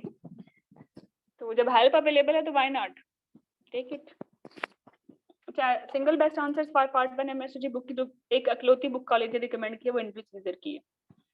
You can also purchase this from this website, ये आराम से पीडीएफ में भी अवेलेबल है, हर स्टडी ग्रुप में होती है। ओके, ग्रीन टॉप गाइडलाइन ये फ्रीली अवेलेबल है, और कोर्सेज कॉलेज का अपना है। ये कॉलेज वेबसाइट पे इंफॉर्मेशन है, ठीक है। फायदा होगा या नहीं होगा इसके बारे में बताती हूँ। सिलेबस के बारे में भी आप जाएंगे तो आपको सारी इंफॉर्मेशन मिल जाएंगी, नो वरीज। सब हर चीज है वेबसाइट पे, अप टू डेट रहें, वेबसाइट से अप टू डेट रहें विद योर ईमेल, ठीक है। इवन एग्जाम से पहले भी 2 दिन पहले कोई ईमेल आती है, उसके लिए भी ईमेल, मतलब आपको 4 हफ्ते पहले तो दे देंगे ना बुकिंग एंट्रेंस टिकट के, ठीक है आप एग्जाम दे सकते हैं, लेकिन एग्जाम से 4 दिन पहले भी ईमेल आती है, उसको भी आपने ध्यान से अपने ईमेल को बार बार ओपन करके देखना है। उसमें जस्ट उन्होंने ये कहना होता है कि कॉन्फिडेंशियलिटी सर्टिफिकेट है और उसको सबमिट करा दें यस करके, बस वो करना होता है। कुछ कंट्रीज में मसला हुआ था कि अगर जिन कैंडिडेट्स ने वो भी सबमिट नहीं कराया था तो उनको थोड़ी खवारी हुई थी एग्जाम वाले दिन, बट कुछ को अलाउ कर दिया था बैठना, कुछ को नहीं किया था। तो टेक होम मैसेज ये है कि फ्रीक्वेंटली कॉलेज की वेबसाइट फॉर पार्ट 1 इंफॉर्मेशन देखते रहें, ठीक है, और अपनी ईमेल्स देखते रहें। अगर आप अकेले तैयारी कर रहे हैं तो जरूर देखें, वरना ग्रुप में तो खबर आई जाती है इधर उधर से। थ्योरी बुक्स बहुत सारी हैं, इतनी सारी हैं ना दिमाग घूम जाएगा। और पार्ट 1 एक बेसिक एग्जाम है, इसमें इतना खवार होने की जरूरत नहीं है, ये पास हो जाता है आराम से। ये वाली बुक कर लो बस एक, ठीक है, एक बुक कर लें तो बेहतर है, बहुत सारी बुक्स करेंगे तो कर ही नहीं सकते, ठीक है। चलो, ये थ्योरी के लिए बता रही हूँ। सिंगल बेस्ट आंसर्स में कैथरीन और एंड्रियो अंकुश, ये 3 किताबें अच्छी हैं, मैंने भी की थी। इसके अलावा जो कॉलेज का पूल है उसमें स्ट्रैटेजी आता है, वैसे मैंने नहीं किया था कॉलेज का पूल उन दिनों। तो जैसे आजकल हर जगह टेलीग्राम पे मिल जाता है ना, पीडीएफ बना बनाया सारा ई लर्निंग मिल जाता है।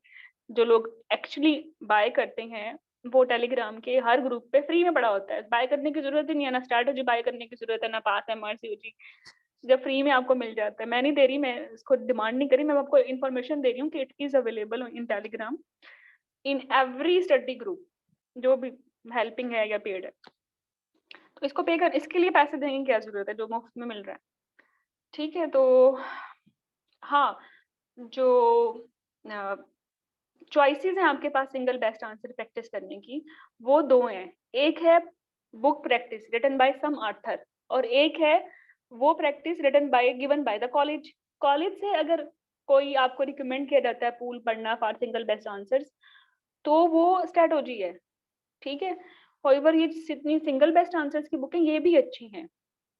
तो if you are an average candidate जो कि बहुत ज्यादा पढ़ाकू नहीं है, तो उसके लिए थ्योरी के लिए I will recommend essential Oxford की एसेंशियल बुक जो आपके लोकल कंट्री में अवेलेबल है। इसको हार्ड कॉपी में बस ले लें, ठीक है, बस एक ले लें प्लीज, मान लें मेरी बात। अब इतना तुम लोग उन्होंने मेरे सुना है तो इसको भी सुन लो, ट्रस्ट कर। अच्छा, दूसरी बात ये है कि सिंगल बेस्ट आंसर ऐसे हैं कि जितना गुड़ उतना मीठा। मतलब आप सारी सिंगल बेस्ट आंसर्स की बुक कर लें, कॉलेज का पूल कर लें, अच्छी बात है ना, ठीक है। बट अगर आपने चॉइसेस करनी है ना, to practice the single best answer, तो द टॉप वन प्रायोरिटी है ना, मैं स्ट्रेटजी भी नहीं बोलती by college, I am saying that it is recalls, it is recalls, it is recalls, it is recalls. मुझे पहले हैरानगी होती थी कि भाई रिकॉल से कैसे आ जाता है, इतना इंटरनेशनल एग्जाम है, ये रिकॉल से क्यों देंगे। मैं बड़ी हैरान होती थी, मैं बिलीव ही नहीं करती थी इन 2011 व्हेन आई वाज गिविंग। और फिर मैंने तो आपको पता है मैंने दोबारा भी दिया क्योंकि मेरा एक्सपायर हो गया था, मैं विद इन 7 days मैं बैठी नहीं थी 2 में, तो उन्होंने कहा 1 दोबारा दो, फिर दोबारा दिया। तो मैं अब ज्यादा एक्सपीरियंस है, मैंने 2 दफा दिया ही थी, दोनों दफा 80% इट वाज रिकॉल। 2 दफा रिकॉल, सब मैंने पर्सनली मैं बता रही हूँ, 2 दफा 80% इट वाज रिकॉल, ठीक है। तो जो टॉप वन प्रायोरिटी देनी है वो रिकॉल्स को देते हैं, ठीक है। If you have time then go for pass MRCOG. Top 2 priority pass MRCOG, इसमें से भी क्वेश्चन आते हैं और बिल्कुल सेम स्टेटमेंट के साथ आते हैं। टॉप 3 प्रायोरिटी वो फिर आप एंड्रयू कर लें, गुड बुक है, एनकुश कर लें और कैथरीन कर लें, very good. Top 4 priority strategy, ठीक है, क्योंकि बहुत ज्यादा इतनी गप्पे हैं, बस इतना एक बंदा अफोर्ड नहीं कर सकता एक पार्ट 1 जैसे बेसिक एग्जाम के लिए, ठीक है। तो ऐसा है, चलो कोई क्यूरी है तो पूछ लो। Any query here, you can unmute yourself. Yes doctor Hira, मेरा क्वेश्चन ये है कि अब जो 1 फेब से हमारा कोर्स जो हम आपके साथ ज्वाइन कर रहे हैं उसकी प्लीज थोड़ी डिटेल्स शेयर कर दें कि उसकी क्या टाइमलाइन होगी और हम किस तरह से उसको कवर करेंगे इफ वैसे सूटेबल। मेरा जो मैंने ना मल्टीपल सेशन डिजाइन किए हैं, बाय वन हर चीज को एड्रेस कर रही हूँ। जैसे पहले सेशन में मैंने सिलेबस पे ही फोकस किया, आज मैं सिर्फ फोकस कर रही हूँ कॉलेज की तरफ से सिलेबस क्या है और रिकमेंडेड बुक्स क्या हैं, एग्जाम में कैसे आपने एलिजिबिलिटी भेजनी है, अकाउंट बनाना है या बुकिंग करनी है। जो मैडम का कोर्स है जो आपने बुक किया है उसके बारे में बात होगी डिटेल में, that will be another session. I think हमारा आपके साथ सेशन 1 फेब से स्टार्ट हो रहा है ना। यस। हाँ, तो in that orientation session I will give you live session details, कब कब हमारे लाइव सेशंस होंगे, उसमें होगा क्या, and why we are unique then others, and why we are okay, thank you. Better but doctor no साहब, worries. Doctor साहब, हाँ जी, सर मैं डॉक्टर अमीना बात कर रही हूँ। मैं डॉक्टर साहब, जी मैं जी आपसे एक बात पूछनी थी। ये जो आप 1 फेब से जो क्लास स्टार्ट करेंगी, क्या मैं ये क्लास ले सकती हूँ? मुझे उम्मीद है तुम पास हो जाओगी अमीना, नहीं नहीं नहीं नहीं, लेकिन तुम इंशाल्लाह ले मैं पास सकती हो हो। जाऊंगी। यस यू कैन, मैं नहीं, यस यू नहीं नहीं कैन, डॉक्टर यस साहब, यू कैन, यस। हाँ ठीक है। मैं आपका ना ये वाला ग्रुप जो है ना, इस वाले ग्रुप के मैं आप पे क्लासेस लेना चाह रही हूँ, क्योंकि मेरे पास जो है ना सऊदीया में भी ना स्पेशलिस्ट का पेपर होगा। तो मैं चाह रही थी कि मैं ओके आपसे आपकी क्लासेस लूँ तो मैं वो भी पास कर लूँ, इसलिए। ओके ओके, तुम डेफिनेटली लेना। तुम मेरा क्लिनिकल मैनेजमेंट वाला मॉड्यूल मिस ना करना, I am putting so much effort on this, तो वो जरूर तुम लेना। ये- मैं बाकी और डॉक्टर साहब, हाँ हाँ, yes, एक और बात और साहब, मैं आप सब लोगों के लिए आपके लिए सबके लिए बताना चाहूंगी कि मैंने जो लास्ट पेपर दिया था ना, मैंने जुलाई में दिया था, तो मेरा पेपर तो पास नहीं हुआ था। फिर मैंने अभी जो आपसे पढ़ने के बाद मैंने ये क्लास ली थी। मैं आपको थोड़ा सा ये कहूंगी कि आपने सारी बातें बहुत अच्छी बताई हैं, बस डॉक्टर साहब जो एटलस है ना, हमारा एटलस, एटलस में ना बहुत सारी जो हम चीजें पढ़ रहे हैं ना, वो 3-4 ऐसे फोटोज फ्रॉम एटलस आई थी और उन्होंने मार्किंग कर दी थी कि ये क्या है, ये क्या है, थोड़ी नई थी वो। तो मैं आवाज कह ही रही थी कि नहीं ना आ रही थोड़ा सा मेरी। हमें, क्यों, मेरी तो आवाज बिल्कुल साफ है डॉक्टर साहब, मेरी तो माइक तो खुली हुई है। हेलो डॉक्टर साहब। मुझे नहीं आ रही थी, सॉरी सॉरी, अब सही आई है। हाँ, मैं कह रही थी एटलस डॉक्टर के साहब, ये बारे जो में बता चुकी हूँ, मुझे बड़ा अच्छा स्ट्रॉन्ग फीडबैक आया। एनाटॉमी के लिए अगर कुछ भी करना है तो एटलस से ही करना है। हाँ जबरदस्त जबरदस्त, बस यही ऐड करना है डॉक्टर साहब, बस यही ऐड था। डॉक्टर हिरा, आप जनवरी रिकॉल्स दोबारा कब करवाएंगी? ओके ओके, अच्छा एक नहीं मोहतर मैं कर पाऊंगी, मुझे ना, हाँ मैं करवाऊंगी, मुझे थोड़ा सा टाइम दे दें, मैं ये अपना टास्क कंप्लीट कर लूं, then I will take open question answer session with you people, ठीक है? ओके, अपने वीडियोस तो ऑफ कर लें ना, मोहतर आप भी ऑफ कर लें, ओके हुमैरा आप भी ऑफ कर लें, चलें। तो अब ये बातें मैंने करनी है, how to make good quality notes, ये सारी बातें करनी है, लेकिन ये इतनी इंपॉर्टेंट बातें हैं, मैं इस सेशन को अननेसेसरी लंबा करके जब आप थक चुके हो उसमें ऐड नहीं करना चाहती, ठीक है? तो इसको हम नेक्स्ट सेशन के लिए मैं बता दूंगी कि अभी सिर्फ मैं बुक्स को बता रही हूँ कि कौन कौन सी बुक्स हैं, लेकिन how to make best of these books and sources, that will be a different session. ठीक, छोड़ दें इसको, कुछ की बुक है उसका टाइटल पेज है जो मैंने आपको पहले बता दिया।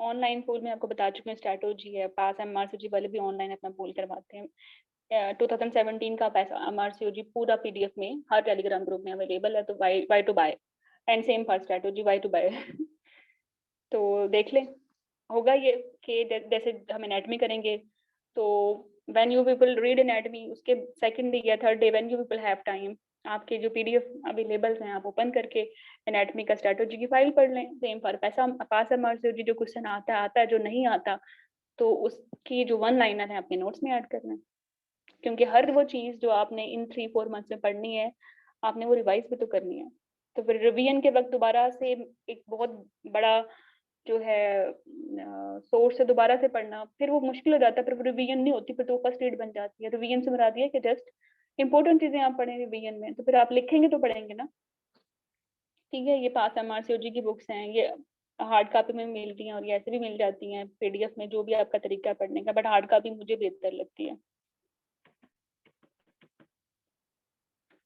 ओके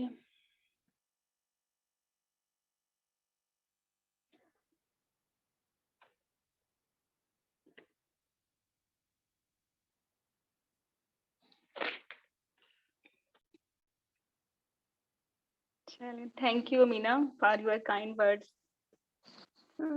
अस्सलाम वालेकुम डॉक्टर हीरा, डॉक्टर फायजा बात कर रही हूँ। मैंने जी पूछना फायजा, था कि ये जो एनाटमी है ये हमने पढ़नी है, क्लिनिकल रिव्यू एनाटमी स्नेल से लोग कुछ कहते हैं करनी चाहिए?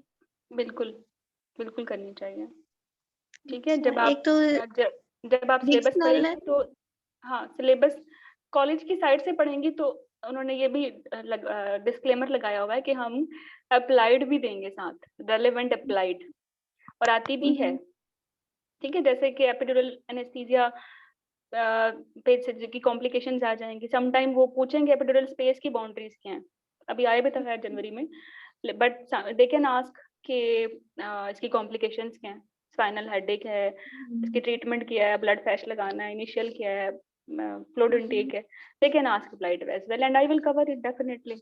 मैं 2 तरीकों से अप्लाइड कवर करवाती हूँ, विद मॉड्यूल भी कवर करवाती हूँ और फिर अलग से आपका जो है इंटायर क्लिनिकल मैनेजमेंट और डेटा इंटरप्रिटेशन का जो है सेशन भी होता है, तो उसमें आपकी सारी कवर हो जाता है। और मसला ये जो 2 मॉड्यूल्स के बारे में, 3 मॉड्यूल्स मैं कहूँगी कि आप उनको सीरियस लें। एक तो है माइक्रोबायोलॉजी, क्योंकि एसेंशियल से वो पूरी कंप्लीट नहीं होती, उसमें काफ़ी चीज़ें अपडेट्स आ गई हैं जो आपकी लोकल कंट्रीज में एसेंशियल ऑक्सफोर्ड अवेलेबल है, वो बड़ी पुरानी है, तो फिर वो मसला हो जाता है। दूसरा है बायोस्टैट, वो, और तीसरा है क्लिनिकल मैनेजमेंट और डेटा इंटरप्रिटेशन। क्लिनिकल मैनेजमेंट और डेटा इंटरप्रिटेशन का कॉलेज की तरफ से कोई बुक नहीं है, उसके नाम पे उन्होंने बोला green top guideline, 72 green top guideline और 48 नाइस गाइडलाइन है, और हर गाइडलाइन 200 पेज की है। पॉसिबल ही नहीं है पार्ट 1 के बच्चे के लिए वो सब कुछ करना, और जरूरत भी नहीं है। But as I am coaching specialist exam as well like FCPS, MCPS, RMS, तो आई हैव फेयर आइडिया कि how to cover this clinical situations, या इस क्लिनिकल पार्ट को एक नाइस वे में एक 4-5 घंटे के सेशन में प्रॉपर ओप्स गाइनी कैसे कवर कराई जा सकती है कि आप एग्जाम में पास हो जाएं। तो you people have benefit of, ये प्लस पॉइंट होगा इस कोर्स का। अच्छा, इसके कोर्स के काफी थैंक प्लस यू। पॉइंट हैं, 5 जुलाई बहुत प्लस पॉइंट है और बड़े जेन्युइन प्लस पॉइंट है। और सबसे प्लस पॉइंट तो ये है कि मैंने फील किया कि मेरे आधे कैंडिडेट्स जिन्होंने मुझे जनवरी में मुझे अप्रोच किया, they want to prepare January course with me, वो आधे तो अपेयर ही नहीं हो पाए because they can not book their exam. तो how I can kick out them from my course, how can I snatch the access of library from those people. एक तो एग्जाम बुकिंग में मसला, फिर कोर्स बाय किया, अब double खबर उनको। तो ऑब्वियसली डेफिनेटली कोई ऑर्गेनाइजेशन जो MRCG बन के तैयारी करा रही है वो आपको कभी भी अलाउ नहीं करती कि आपको कोर्स एक्सेस जो है आफ्टर एग्जाम मिले। अगर आपकी बुकिंग होती है नहीं होती, उनकी तरफ से आप भाड़ में जाओ, ठीक है। तो लेकिन ये एग्जाम ही इतना महंगा है, कोचिंग भी अच्छी खासी पड़ जाती है, और खबारी और भी इस सेंस में कि छुट्टियां ली हैं, फैमिली सेक्रीफाइस की है। तो इसलिए मैं मेरे कोर्स में होता है कि आपको एक्सेस पूरे 2 अटेम्प्ट्स की मिलती है, कि एक अटेम्प्ट में मिसहैप हो भी जाए, in that case exam book ना करा पाओ, या दूसरा मिसहैप ये हो जाए कि आप फेल हो जाओ। तो जो जिस कोर्स को आपने बाय किया था उसकी लाइब्रेरी आपको नेक्स्ट अटेम्प्ट के लिए फ्री होती है without any extended hidden charges. चलें, तो रियल एग्जाम में पेरिस एंड वू पे क्या होता है। थैंक यू आमना, तुमने इतनी अच्छी बातें की। I am feeling too good. चलो चलें, जब आप एग्जाम देते हैं ना एक्सक्यूज मी डॉक्टर साहब, एक बात मैं आपको हाँ मेरी जी, बात बहुत अच्छी लगी है ना, तो बस आप है ना इस सेशन के बाद मुझे अपनी अकाउंट डिटेल भेजूंगी, वादा कीजिए अच्छा भेजेंगी। मैं ना हाँ बताऊँ क्यों? डेफिनेटली। डॉक्टर मैं कसम से कह रही हूँ, मेरी छोटी बहन ने अपने मियाँ के मोबाइल में सर्च किया, आपका जो मैंने फीस जो भरा था वो वाला अकाउंट डिटेल सर्च करने के लिए, मगर वो मेरे देवर के उसमें था, उसने सारा कुछ अपना डिलीट कर दिया, ना मेरी बहन सर्च कर सकी ना मैं सर्च कर सकी। तो आप मुझे इतना थैंक यू कह दिए, तो आप इसके बिहाफ में जो है ना अपना अकाउंट डिटेल भेजेंगे, मैं आपको प्यारा सा फ्लावर भेजूंगी, ठीक है? थैंक यू, अब तुम पास हो जाओ, प्रॉमिस। मुझे हाँ इंशाल्लाह ताला डेफिनेटली। आपका कोर्स बड़ा अच्छा गया है, बड़े अच्छे काबिल स्टूडेंट थे आप जनवरी में, तो डेफिनेटली इंशाल्लाह ताला पास भी होंगे, और फिर ज्यादा अच्छा लगेगा अगर आप फ्लावर्स भेजते हो, ठीक है। That flowers are sufficient for me. तो कमिंग टुवर्ड्स, वो फ्लावर तो पास होने के बाद का है ना, वो अभी जो फ्लावर भेजना है वो जो है ना, वो जो है ना खुशी का है कि डॉक्टर हिना ने जो पढ़ाया था ना, जो सवाल मैंने किए थे ना, तो वो ये था जो, मतलब कि आपने रिकॉर्डिंग भेजी थी लास्ट में, बिल्कुल जैसे कि कल रिकॉर्डिंग भेजी है, बस आप लोग सुन लीजिएगा। आप कैसे कही थी कि भाई बच्चों तुम लोग सुन लेना अगर टाइम मिला तो, वो आपकी आवाज में जो आपने जितने सारे बात बताई थी उसमें से भी 15% आ गए थे। तो मतलब कि आप अच्छा आखिर दम तक हमारे साथ थी, सुबह तक हमारे साथ थी, तो फिर वो तो भाई बस मेरी दिल की खुशी है। आगे डॉक्टर साहब आप समझ जाए मेरी फीलिंग। हाँ I can understand. Thank you. चलें, coming towards the Pearson VUE website, ये पोर्टल आपको कोई भी नहीं बताएगा, और इस पोर्टल को हासिल करने में ना मुझे बड़ी खबारी हुई है, तो मिल गया ये। चलें, लेट्स टुवर्ड्स इट। यहाँ पता है क्या होगा, जब आप एग्जाम ऑनलाइन दे रहे होंगे ना, तो यहाँ आपका नाम होगा, जैसे लेट्स सपोज अमीना का मैं नाम कहूँ, अमीना ऐसा ही था ना, आपका नाम इधर आ रहा था, है ना। और इधर चल रहा था कि कितना टाइम रह गया है, ठीक है। इधर चल रहा था कि आपने 100 में से 5 क्वेश्चन अटेम्प्ट कर लिए हैं। इधर एक और एडिशनल विंडो भी थी, इसमें आपको कोई क्वेश्चन नहीं आता तो आप उस फ्लैग कर लें। फ्लैग करने से मतलब ये है कि you want to attempt it later, ठीक है। जैसे मैं जब नेक्स्ट सेशन में आपसे बात होगी तो मैं आप सबसे ये कहूंगी कि बायोस्टैट के जितने क्वेश्चंस आएंगे आपने उनको फ्लैग कर लेना है, ठीक है। बाकी सारे मॉड्यूल्स के सब्जेक्ट्स के अटेम्प्ट करने, आखिर में बायोस्टैट की कैलकुलेशन करें तसल्ली से आराम से, और वो सभी सारे फ्लैग फॉर्म में आते रहेंगे, ठीक है। और फिर यहाँ से आपने नेक्स्ट क्वेश्चन लेना है तो आप यहाँ से नेक्स्ट क्वेश्चन ले लें। इसी तरह आपके 100 सिंगल बेस्ट आंसर्स जो,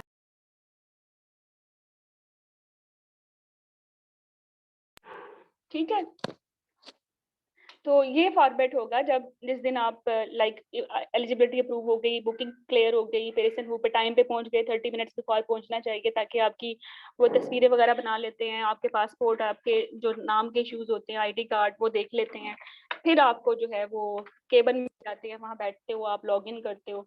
तो फिर जब आपका एग्जाम शुरू होता है तो इस तरह की विंडो आपको नजर आती है। यहाँ नाम होगा, यहाँ जितना टाइम आपका चल रहा है, जितने क्वेश्चन आपने अटेम्प्ट कर दिए हैं, जो आप अटेम्प्ट बाद में करना चाहते हो ये फ्लैग कर दें और फिर नेक्स्ट करते जाए, ठीक है। अब ये देखिए, जैसे कि हम पढ़ते हैं 24-year-old woman miscarried 9 weeks of gestation, the next day she has a full blood count done and the results are tabulated below. Her blood pressure is 84/40 and pulse is 90 beats per minute. Which management option is most appropriate? ठीक है, वैसे है क्या मुझे पता नहीं इसका। Let's start out. 9 weeks पे पेशेंट को मिसकैरेज हुआ है, ठीक है, और उसकी पल्स भी रैपिड है और उसका जो है ना बीपी भी डाउन है, ठीक है। तो क्या करना चाहिए? Blood transfusion with 2 unit of blood, colloid infusion, iron tablet. अब ये स्टेटस क्या है, क्या लगता है? ये शॉक ही है ना ऑलमोस्ट। शॉक के कोलाइड इन्फ्यूजन होगा। हाँ, शी नीड रिससिटेशन। कोलाइड से बेहतर था क्रिस्टलाइड, ठीक है। यस अब ये ऑप्शन, तीसरी ऑप्शन यहाँ मैं लिख नहीं पाई, let me to write it. Crystallised is better. Crystallised है तो गो फॉर दिस, वो नहीं है तो फिर आपने ब्लड का तो वेट नहीं करना, ठीक है। तो आप कोई भी फ्लूइड दे दें, देन कोलाइड दे दें। शुरू में हम देते हैं 3.5, फिर बाद में 1.5 कोलाइड देते हैं 3.5 क्रिस्टलाइड के बाद। और when if you have available blood group आपके पास है तो फिर आप ब्लड ट्रांसफ्यूजन कर लेते हैं। तो चलें, आपने की बना ली क्रिस्टलाइड देना है, ठीक है, लेट्स सपोज। तो बस ये पिक कर दी आपने नेक्स्ट क्वेश्चन ले लिया, नेक्स्ट ले लिया। फिर आपका यहाँ टाइम खत्म होने वाला है ना, आपको वो लगता है कि भैया लास्ट के 15 मिनट्स पड़े हुए हैं, तो फिर आपने बाकी क्वेश्चन अटेम्प्ट कर लिए हैं। आपने 5-6 क्वेश्चन बायोस्टैट के छोड़े थे, अब वो आपके सामने आ जाएंगे, फिर आराम से उनकी कैलकुलेशन कर लें। मे भी आपको जहन में आए कि इस क्वेश्चन का ऑप्शन जो था क्रिस्टलाइड नहीं है, लाइक मैंने स्क्वायरन देनी चाहिए थी। If you feel so, if you want to change your mind, you can change your mind, ठीक है। तो ये नहीं कि आपने क्लिक कर दिया तो ये लॉक हो गया, ऐसा नहीं है। तो आप इसको भी चेंज कर सकते हैं। However, जब आपका टाइम खत्म हो गया या जब आपको लगता है कि क्वेश्चन सारे हो चुके हैं, फिर आपको वो कहेंगे कि आप सबमिट करना चाहते हैं। अब आप तो दोबारा रिव्यू नहीं कर सकते, ऑप्शन ठीक है, और आप कहेंगे ठीक है, I don't want to review and I want to submit my paper 1, आप सबमिट कर दें। उसके बाद वो कहेंगे कि you can avail 60 minutes break और you can restart it now, up to you, but it should not be more than 60 minutes. तो फिर up to you, but take 60 minutes break, थोड़ा नैप ले लें और कॉफ़ी ले लें, ठीक है, कुछ स्नैक्स ले लें और थोड़ा सा एनर्जेटिक होके बैठें और फिर वो कर लें क्वेश्चन। लेकिन बिलीव मी, अगर मेहनत की हुई है ना तो इतना मज़ा आता है ये पेपर देते हुए। अच्छा लगता है और बड़ी जल्दी हो जाता है, ये टाइम भी नहीं गुजरता। 300 मिनट तो बहुत है। ओके, अच्छा, एक और क्वेश्चन मुझसे किसी ने पूछा, what does it mean by RCG associate, इसके बेनिफिट्स क्या हैं? तो एक्चुअली अगर आपने पार्ट 3 नहीं किया, पार्ट 1 या 2 किया है, ठीक है, या इवन पार्ट 1 भी नहीं किया, आपने एमबीबीएस किया है, आप चाहते हैं आरसीओजी के जो रिसेंट अपडेट्स हैं, मटेरियल है या टॉक आर्टिकल्स हैं, या जो गायनी में relevant up to date intervention trials चल रही हैं, उनकी वो आपको मिलते रहें, ठीक है। तो वो आपको मिलते रहेंगे, इसके लिए कॉलेज पैसे मांगता है, $2 $112 मंथली, वो उनको देते रहें। लेकिन आई will not suggest for this, कोई फायदा नहीं है क्योंकि ये चीज़ें वैसे भी फ्री में अवेलेबल है। चलो, नेक्स्ट हमारा सेशन जो है ना आपके साथ होगा, मैं आप अबाउट आवर कोर्स, ठीक है, कि एक आइडियल कोर्स क्या होता है और why MedHome is only best available course on right currently for those students who can understand Hindi और उर्दू, और कैसे आपने अपने नोट्स बनाने हैं। जो जुलाई के मेरे कैंडिडेट्स हैं, they have worked on organisation of notes, उनको मैंने बोला 14 सब्जेक्ट्स हैं तो 14 थे बाय रिंग फोल्डर्स, और उसमें फिर उनको मैंने बोला है कि हर सब्जेक्ट को एसेंशियल से सेपरेट कर लें नाइसली और पंच करके उसमें ऐड कर दें। Then I will give them certain smart cards made by me, they will take their prints और वो उसमें साथ साथ लगाते रहेंगे, और फिर उसमें रेलेवेंट रिकॉल्स भी उसमें आते रहेंगे। Anything which is relevant to that thing, like pharmacology से रेलेवेंट चार्ट्स हैं जिसमें सारे ड्रग्स के मैकेनिज्म ऑफ एक्शन और साइड इफेक्ट समराइज कर दिए हैं, तो वो बस लगा लेंगे।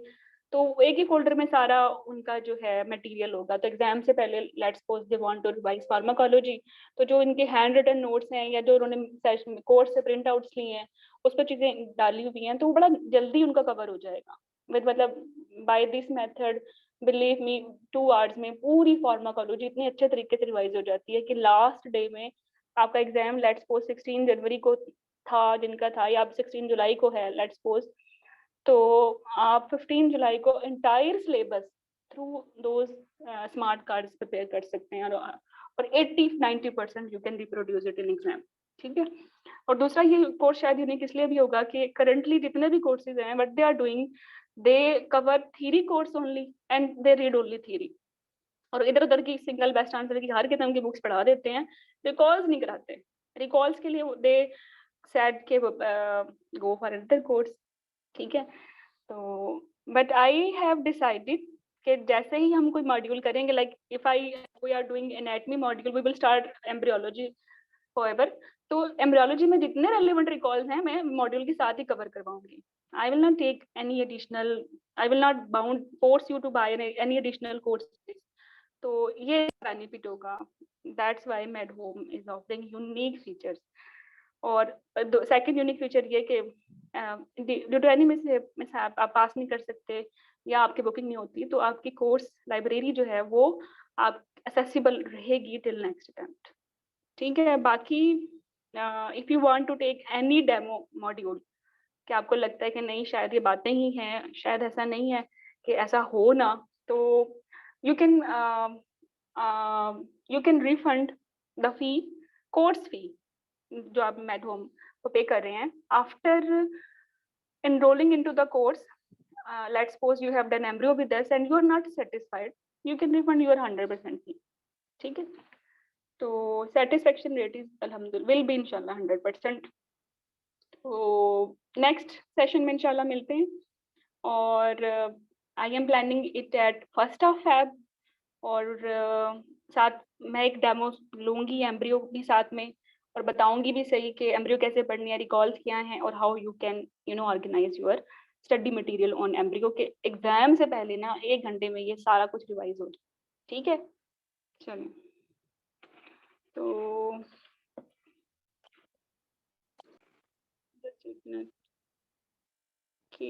if you have any query you can ask.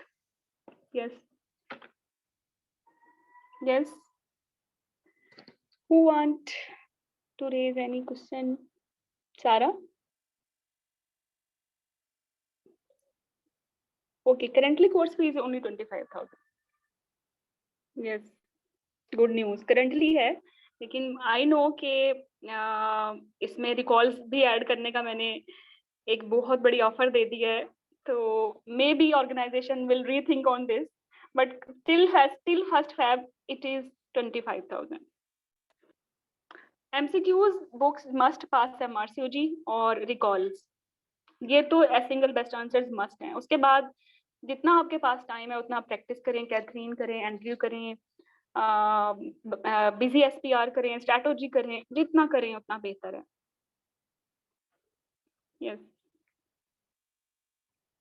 मैं बिल्कुल भी रिवीजन नोट्स नहीं कहूँगी, एसेंशियल रिवीजन नोट्स वैसे मैं कह सकती हूँ उन बच्चों को कहूँगी लाइक जो मुझसे पूछेंगे कि महीना पहले कि अब तो एग्जाम आने वाला, अब क्या करें, हमने तो पढ़ा ही नहीं, तो फिर मैं कहूँगी कि एसेंशियल से बेहतर है फिर रिवीजन नोट्स कर लें।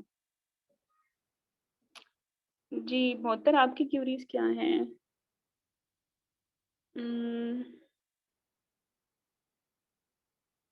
मोहतर मुझे दोबारा बताओ ना क्या क्यूरी है, मुझे नहीं समझ आ रही। यस राइट, नहीं आप बोल ही लो, चलो मैं अनम्यूट कर देती हूँ। यस डॉक्टर हिरा, मेरी क्वेरी ये है कि मैं ट्रेनिंग कर रही हूँ और मेरी कॉल्स भी होती हैं, तो अगर मैं कोई सेशन मिस करती हूँ मुझे उसकी रिकॉर्डिंग मिलेगी? डेफिनेटली रिकॉर्डिंग मिलेगी आपको। ओके, ठीक है। अस्सलाम वालेकुम मैम। वेलकम सलाम। हाँ मैम, मैं पूछना चाह रही हूँ कि मेरा जैसे NIC नंबर जो है वो उस पे तो हस्बैंड का नाम है और मेरे डॉक्यूमेंट सारे फादर के नेम से हैं, तो क्या बहुत मुझे मसला NIC होगा, चेंज मेरा करना बहुत पड़ेगा? मसला होगा, मेरा बहुत मसला होगा, please do it now. Sir अभी कर मतलब लो इसको। हाँ ये मतलब अभी करवा बता लूँ, रही हूँ। चेंज करवा हाँ लूँ, क्योंकि अभी मेरी तो एलिजिबिलिटी भी आ चुकी है। नहीं कोई मसला नहीं है, आपने चेंज NIC कराना है ना, मेडिकल सर्टिफिकेट तो नहीं अच्छा, कराना। एग्जाम से मतलब एग्जाम से पहले ही करवाना है? एग्जाम्स, क्योंकि फिर जब एग्जाम देने जिस दिन जाओगे तो वो पेरिसन बुक के का जो इनकाउंटर है वहां से आपको कहेंगे अपना NIC दे दें, और second identification document, driving licence है, पासपोर्ट है, जो भी है वो भी दे दें। दोनों में डिफरेंट नाम है और मेडिकल सर्टिफिकेट पे डिफरेंट नाम है। For them you are a different person and they will not allow you to sit an exam. ये हुआ है अभी जनवरी में, डॉक्टर लैला मेरी बहुत अच्छी कैंडिडेट हैं, उनके साथ हुआ है। She was very good in biostat however लेकिन नहीं तो मैं तो करते मेरा किसी एग्जाम। चेंज करवाना पड़ेगा, मुझे फादर नेम करवाना पड़ेगा।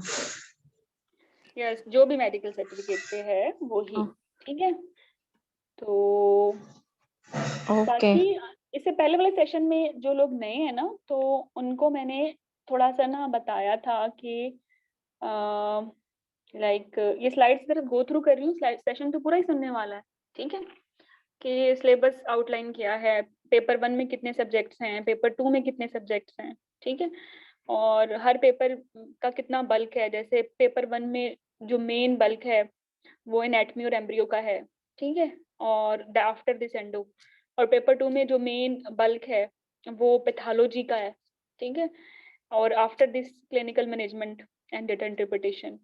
और हर हर एनाटमी से कितने क्वेश्चंस आते हैं, फिजियो से कितने, और ऐसे ही राउंड अबाउट आ जाते हैं। लाइक एनाटमी और एम्ब्रियो आप मिला के पढ़ें तो इसमें से 40 क्वेश्चंस आ रहे हैं, तो 100 में से 40 आ रहे हैं, तो फिर तो बहुत बड़ी बात है। तो ये ऐसे मैंडेटरी सब्जेक्ट्स हैं कि हम इनको ओवरलुक नहीं कर सकते।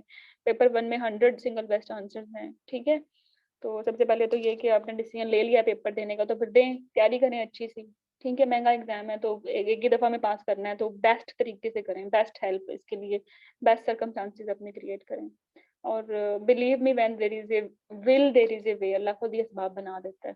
तो अगर आपने देना है तो बस जस्ट स्टार्ट इट, और फिर खुद ही स्मूथ होती रहेंगी चीजें, ठीक है। सबसे अच्छा तरीका मैंने बताया था कि ना जो होता है ना वो ब्लॉक रीडिंग होता है। ब्लॉक रीडिंग से मुराद ये है कि रैंडम टॉपिक ऐसे मत पढ़ें, ठीक है। जैसे एनाटमी के साथ हमेशा एम्ब्रियो पहले पढ़ें, एनाटमी बाद में पढ़ें। इससे ब्लड सप्लाई, लिम्फेटिक सप्लाई का तो दिमाग में मसला ही नहीं होता, because you know the source, ये कहाँ से आया है, ठीक है। और फिजियोलॉजी के साथ फार्मा पढ़ें, और एड data interpretation and clinical management, ये तीनों रेलिवेंट है। अब आप कहेंगे मैंने जबरदस्ती डाला होगा डेटा इंटरप्रिटेशन और क्लिनिकल मैनेजमेंट, इसमें ऐसा है नहीं, I have reasons for this. फिर तीसरे ब्लॉक में आप जेनेटिक्स, बायोकेम और एंडो रखें, ठीक है। आप चाहें तो फिजियो के साथ भी एंडो कर सकते हैं, लेकिन बिकॉज बायोकेम और एंडो में जो सिग्नलिंग पाथवे है वो बहुत रेलेवेंट है एक दूसरे के साथ, और सेम जेनेटिक्स में सेल साइकिल और बायोकेम, तो रेलेवेंसी लगती है। जेनेटिक्स करके बायोकेम करेंगे तो आधा काम पहले से तैयार मिलेगा, बायोकेम करके एंडो करेंगे तो आधी एंडो आपको पहले ही तैयार होगी, रिवाइज होगी, तो you can build new and additional concepts on this. और फिर रिमेनिंग ब्लॉक में आप पैथो, माइक्रो और इम्यूनोलॉजी रखें, ठीक है। They are relevant to each other. और फिर यूनिक सब्जेक्ट्स हैं जैसे बायोफिजिक्स, बायोस्टैट, भी किसी से भी नहीं मिलते, या आपस में भी नहीं मिलते, और ये कैंडिडेट्स से भी नहीं मिलते, बस ये हैं तो बहुत इंपॉर्टेंट। बट बायोस्टैट को भी डिवाइड किया जा सकता है मजीद 3 पार्ट में, सारी स्टडीज अलग कर लें, सारे फार्मूलाज अलग करें, including perinatal mortality and rate and ratios, and that's all, easy easy. तो ब्लॉक रीडिंग करेंगे तो इजी रहेगा। फिर मैंने फर्दर बताया था कि एनाटमी के टॉपिक की चेस्ट लिस्ट क्या है, बुक्स क्या हैं, कितना क्वेश्चन आता है, आपने कैसे, सेम फॉर एम्पो detail with exam favourite points क्या होते हैं। और एम्ब्रियो के लिए 3D लेक्चर्स लेना क्यों जरूरी है, क्योंकि समझ आती पहले किधर थी एपी ब्लास्ट और अब उससे क्या बन गया, ठीक है। फिजियोलॉजी बहुत अच्छा सिग्निफिकेंट टॉपिक है, बहुत अच्छा, ये अच्छी फिजियोलॉजी है तो अच्छी फार्मा है, अच्छी एंडो है। और जरूरी है कि फिजियो पहले ही कर लें, फिर आप एंडो करें, फिर आप फार्मा करें। फिर हाउ टू रीड इट, इस पे बात हो चुकी है। Endo very important topics. After embryo anatomy paper 1 में कुछ ज्यादा क्वेश्चंस आते हैं वो एंडो से ही आते हैं, और उस एंडो में भी सबसे हॉट फेवरेट जो है ना वो एंट्री पिट्यूटरी है, इंक्लूडिंग थायराइड। फिर जेनेटिक्स है, जेनेटिक्स छोटा सा टॉपिक है बट क्वेश्चंस बेताशा आते हैं इससे, we can not ignore it. और फिर बायोकेमिस्ट्री, बायोकेमिस्ट्री से लोग बच्चे भागते हैं, साइकिल है फलाने ढमकाने, बट बिलीव मी जो बायोकेमिस्ट्री में करना है ना वो एक पेज पे भी आ जाता है सबके। आपने रेट लिमिटिंग स्टेप और एंजाइम्स करने हैं, जो पाथवे में एंटर हुआ है वो करना है, जो आउट हुआ है वो करना है, दैट्स ऑल इजी। तो उसको खुद मुश्किल ना बनाएं अपने लिए, इसको आसान तरीके से करने की भी बहुत जुगाड़ है। ओके, डेटा इंटरप्रिटेशन और clinical management, I am 100% sure nobody is going to teach these two module better than me. ठीक है, और आफ्टर दिस बायोफिजिक्स छोटा है लेकिन जेनेटिक्स की तरह है और बड़ा इंपॉर्टेंट है और बड़े क्वेश्चन आते हैं, और अच्छी बात यह है जेनेटिक्स और बायोफिजिक्स में 100% रिकॉल ही आते हैं। और बायोस्टैट ये इम्पोर्टेंट है, गेम चेंजर है। लेकिन अच्छी बात यह है कि if you are good in revising the formulas and doing math बेहतर है। ठीक है, तो पेपर 2 में फिर पैथोलॉजी है।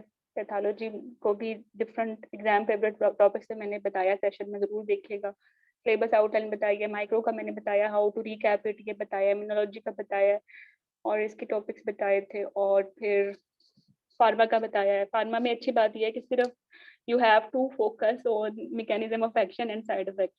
हालांकि कितनी बड़ी है ना, लेकिन टेक होम मैसेज ये है कि आता ही इसमें से सिर्फ यही है, mechanism of action and side effects, और कुछ भी नहीं पूछते। और जो मैनेजमेंट पूछते हैं जैसे पीआईडी की ट्रीटमेंट है, कॉन्ट्रासेप्शन की मैनेजमेंट है, वो आप फार्मा में डालो तो फिर वो मसला हो जाता है, बट उसको हम क्लिनिकल मैनेजमेंट में डालते हैं तो फिर वो हमारे लिए ईजी हो जाता है। तो बाकी प्रिपरेटरी टाइम जो है ना बच्चों, हाँ ये बड़ा ज़रूरी है बताना। ये आप पे डिपेंड करता है आपने कैसे पढ़ना है। आपने एग्जाम ओरिएंटेड पढ़ना है ना, आप चाहते हैं एग्जाम पास हो जाए, ठीक है, तो ये डुएबल है। और इसके लिए आपके पास 3 to 2 months सफिशिएंट है। और डिपेंड करता है फिर आप ट्रेनिंग कर रहे हो या आपकी जॉब इश्यूज के हैं। ठीक है, but again coming to the point कि एग्जाम बड़ा महंगा है, रिस्क नहीं ले सकते। मल्टीपल रिवीजन जरूरी है, प्रॉपर जो है सिंगल बेस्ट आंसर्स की कवरेज जरूरी है। तो जितना पहले स्टार्ट करोगे उतनी अच्छी बात है। ठीक है, जितना लेट स्टार्ट करोगे डेफिनेटली आपके सिंगल बेस्ट आंसर्स की प्रैक्टिस कंप्रोमाइज होगी, आपकी रिवीजन कंप्रोमाइज होगी, probability to pass exam compromise होगा। तो अर्ली इज बेटर। तो एवरेज टाइम 3 months है, 3 months में एग्जाम आराम से पास हो जाता है। But I have examples. अब मेरे जनवरी कोर्स में मेरी एक कैंडिडेट ने मुझे एग्जाम से एग्जैक्टली 10 दिन पहले कहा कि मैंने कुछ नहीं किया और मैंने एग्जाम भी देना है और मैंने पास भी करना है, तो मुझे बता दें आप। तो आई टोल्ड हर कि सेशन की जो स्लाइड्स हैं सिर्फ उनको गो थ्रू करो। ठीक है, उसके लिए मैंने एक सेपरेट फोल्डर बनाया हुआ था जिसमें बच्चे आराम से वो स्लाइड्स गो थ्रू कर लेते हैं। और एंड आई आस्क्ड हर के जस्ट ये मॉड्यूल वाइज रिकॉल्स जो थे वो कवर कर लें, डेफिनेटली हो जाएगा। और she was hopeful as well, let's see result कैसा आता है। तो ये भी पॉसिबल है कि 10 दिन में भी तैयारी हो जाती है, लेकिन that was a risky compromised preparation थी। आप ऐसा मत करें। ठीक है, आप 3 months दें इस एग्जाम को। डेली भी अगर आप 1 or 2 hours देते हैं तो that is sufficient, you can make it. हाँ, मैंने वैसे मुझे जनवरी में ये आइडिया नहीं आया, लेकिन मुझे लगा कि जनवरी में बहुत ज़्यादा ही हमने पढ़ लिया था, इतना ज़रूरत नहीं थी पढ़ने की। तो अगर इसको और भी शॉर्ट किया जा सकता है, सिंपल किया जा सकता है, इसको मजीद स्क्वीज किया जा सकता है, मजीद ऑर्गेनाइज किया जा सकता है, मजीद रिप्रोडक्टिव किया जा सकता है। ठीक है, तो रिप्रोडक्टिव वो फर्टिलिटी वाला नहीं कह रही, रिप्रोड्यूस करने वाला। रिप्रोडक्टिव वैसे मैं प्रोडक्टिव कहना चाह रही हूँ, सॉरी। प्रोडक्टिव किया जा सकता है। ठीक है, वी विल मेक इंशाल्लाह very high yield cards and we will and they will you can take their prints as well और फिर अपनी फाइल्स में लगा लीजिएगा, तो फिर बड़ा इजी हो जाएगा। जो आखिरी दिन होता है ना एग्जाम का, जो एग्जाम से 3 दिन पहले वाला दिन होता है, अगर आप इसमें अच्छे हो ना तो आप एग्जाम में भी अच्छे हो। और जो एग्जाम से एग्जैक्टली 3 या 4 डेज आपके पास होते हैं, ये वो दिन होते हैं जिसपे अगर आपने पहले वाले दिनों में एफर्ट कर ली ना, यू आर गुड। लाइक आपने एनाटॉमी के ऑर्गेनाइज्ड नोट्स बना लिए हैं, 5-6 पेजेस पे पूरी एनाटॉमी को कर दिया है, बता दिया है कि इंटरनल आइलेट की ब्रांचेस ये हैं और ये यहाँ जहाँ जा रही हैं, मेरे ये निमोनिक्स हैं इनको याद करने के लिए, और ये चीज़ें मैं भूलती हूँ और यही मैंने रिवाइज करनी है। तो लेट्स सपोज वो 4 पेज रिवाइज करना कितना ईजी है, वरना वो जो पूरा दिन है पूरी एनाटॉमी में वो ढूंढने में, उसको रिवाइज करने में, और वो इंफॉर्मेशन देखने में जो आपको वाकई आती है और जो भूलती है उनमें से वो स्क्रीन करने में वो वेस्ट हो जाता है। तो ये, और फिर जो चीज़ आप एग्जाम से 3-4 दिन पहले रिवाइज कर लेते हो तो उसको एग्जाम में रिप्रोड्यूस करना बड़ा इजी होता है। तो मेरे कोर्स का फोकस होगा ना, वो ये होगा कि जो एग्जाम से एग्जैक्टली 4-5 दिन पहले वाली आपका जो स्टेटस है ना, वो मैं इम्प्रूव करना चाहती हूँ। ठीक है, ओके, बस यही टेक होम मैसेज है, जो इस अज़ियत से गुजरे हैं उनको अंदाजा हो गया होगा। Okay, good luck.